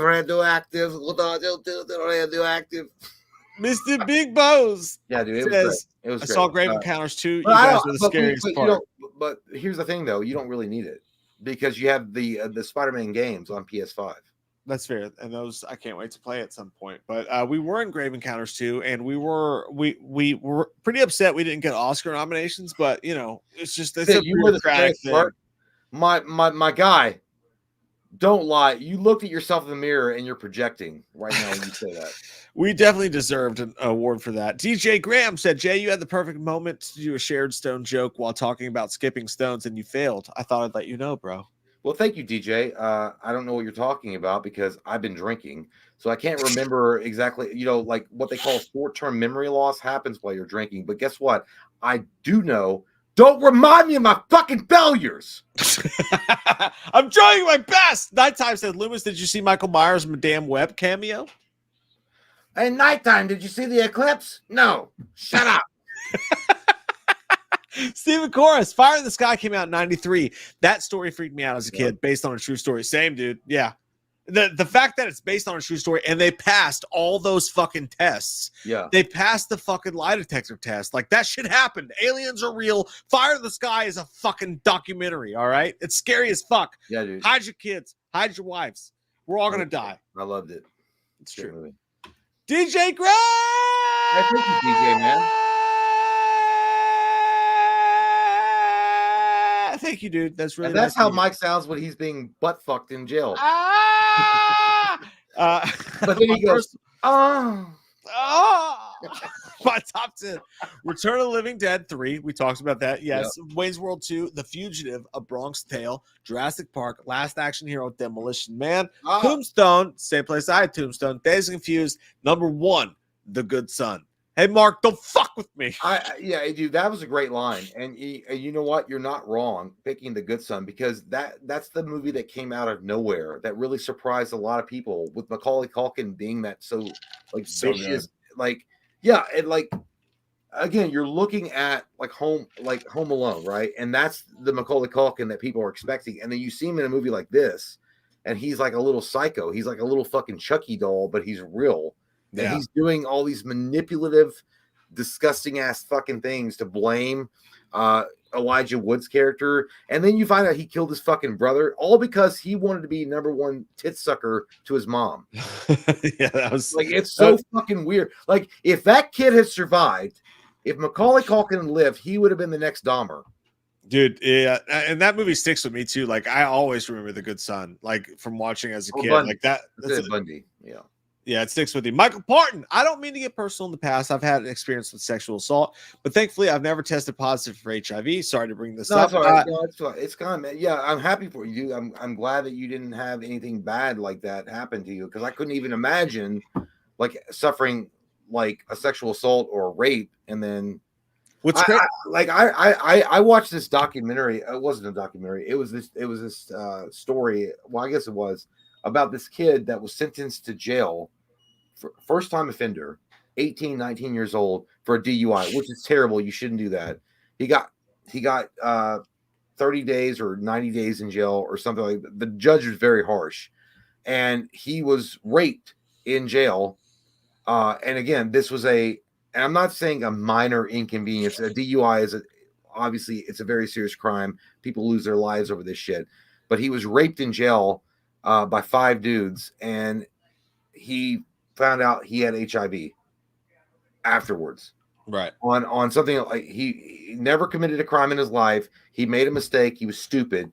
He got drunk and got behind the wheel of a car, got arrested, and then after 90 days, he walks out of jail, not reformed, not rehabilitated, but with HIV now, because he was raped in prison.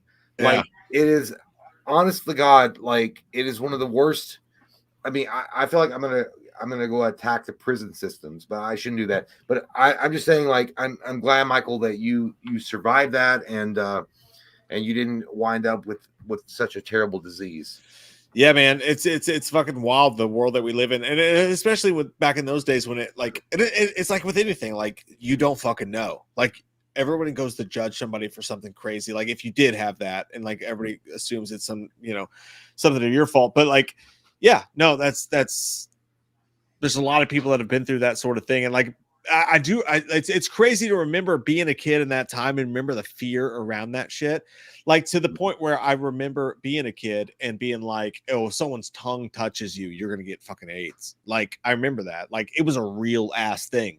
So I couldn't imagine what it would be like to be an adult, much less it would be like to be a gay adult in that time. The way people looked at you, the way people treated you, it's fucking wild. It's one of those weird things that nobody really talks about. But like, I bet that was fucking awful. Well, and the reason why I brought up the prison rape story is because when he got it, like, nobody knew how to interact with him.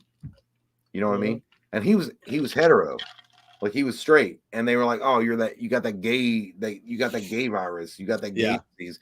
So, like, if someone says I have HIV or I have AIDS, or like they're automatically gonna like assume you're, queer or something, and that's not true. And even if you were, it doesn't matter. It was a devastating virus that nobody knew about.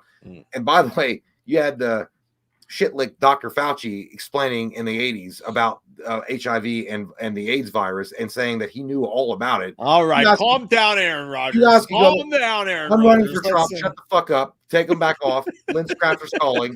I had to put on my fucking Fauci sunglasses. No, he really did. So calling you out on that one. He's an idiot, and he never admitted that he was wrong. He literally said it was like airborne. That's what he fucking said. Because he's like, he got his degree with Kellogg's, 2 proofs of purchase. That's what you do. And that's what you do. That's where we went. No, but in all honesty, like, it is crazy how all that shit goes. And also,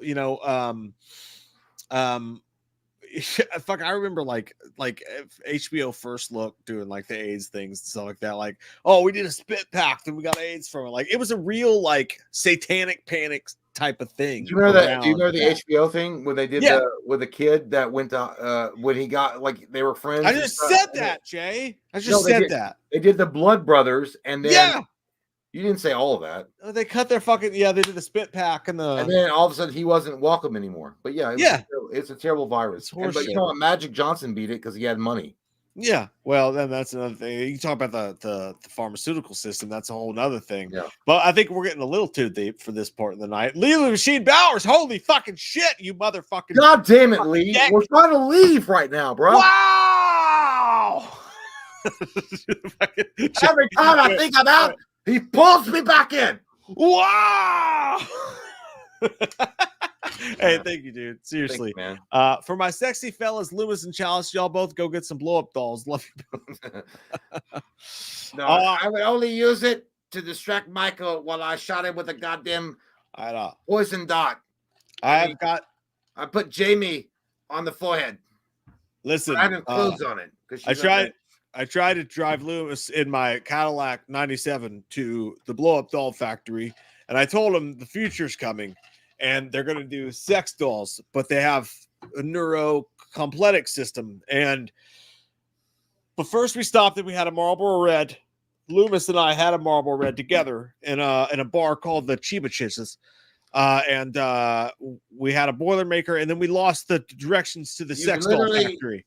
You've literally liquidated mushrooms and drank it. That never happened. I wasn't with you. You were banned from Disney World because you chased around the world thinking that she was me and that you went to some goddamn bar. Listen, the best part about a sex doll is that you can program it to make you pizza rolls. And I tried to tell Lewis that, and then finally he was like, I love pizza rolls. When I'm not chasing Michael, I love pizza rolls. And I was like, all right, now let me have sex with your sister, and I'll show you where the sex doll factory is. And he begrudgingly agreed. And but then he started having sex with a sex doll that looked like my sister, and to which I responded, stop it! Turn it off! Stop it! And the conversation has turned because this is self-projection. This cocksucker was in a Tennessee jail talking to a wall, fantasizing about his sister. Well, what's wrong with Tennessee? No, that's wrong, but you want to associate Tennessee with your sister fucking. Tennessee. Tennessee. Lord, I've really been real stressed, down and out. Feel the rest. I don't know. Tennessee. Tennessee. Hey, we love you, Lee. Thanks so much. Tennessee. Thank you, Lee. And last super chat of the night, Bat Beast says, "Hey guys, hope the stream's been great so far. It has been. I am gonna die tonight. Had to show my boss some love, bro, some love. Also, random question: if you have one, what's your favorite Resident Evil game?" Oh, I think favorite I'm gonna exclude the remakes and the remastered. I'm just gonna go. I feel like the best Resident Evil game that I've ever played, point blank period, was the second one, Resident Evil 2, because you got the introduction of Raccoon City. You had Leon S. Kennedy and Claire. They're both great characters. It was so much bigger than RE1, which again, Jill and Chris were great, but I feel like what RE1 did, RE2 just did it bigger and better and better. And I remember playing that game when it first came out. It was so good. It's Resident Evil 2, without a doubt. I'm going 3, motherfucker. Nemesis. The reason I'm going that way is because I remember getting that game, and I used to watch Jay play the first 2 Resident Evil games on the regular PlayStation, but I remember for some reason I have this weird memory in my brain of getting Resident Evil 3 and buying it, Nemesis, and then after Thanksgiving eating a bunch of fucking Thanksgiving leftovers and playing Nemesis in my room with my sister's boyfriend, and like being super fucking pumped about it and just having a great time. So I'll go Nemesis. I'm not saying it's the best. I didn't continue to play them, but that's my best memory of Resident Evil. It was actually, I remember, it was so cool though. RE2, it was 2 discs because you could play as Leon and then you could open it up and play as Jill, because you had to play as both to get the full story. But RE1, it will always hold a special place in my heart and heart, because I remember it was around that time I was introduced to Final Fantasy, because I played 7 for the first time ever. Yeah, dude, oh my God. But RE2 was so fucking phenomenal. It was so good. Great fucking times. And you know what? Tonight was a great fucking time. We love you guys so fucking much. Thank you guys for showing up and hanging out with us all night tonight.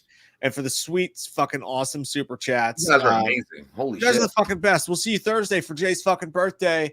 Be here. Bring your panties. Stop by sometime for a beer. We'll be here too.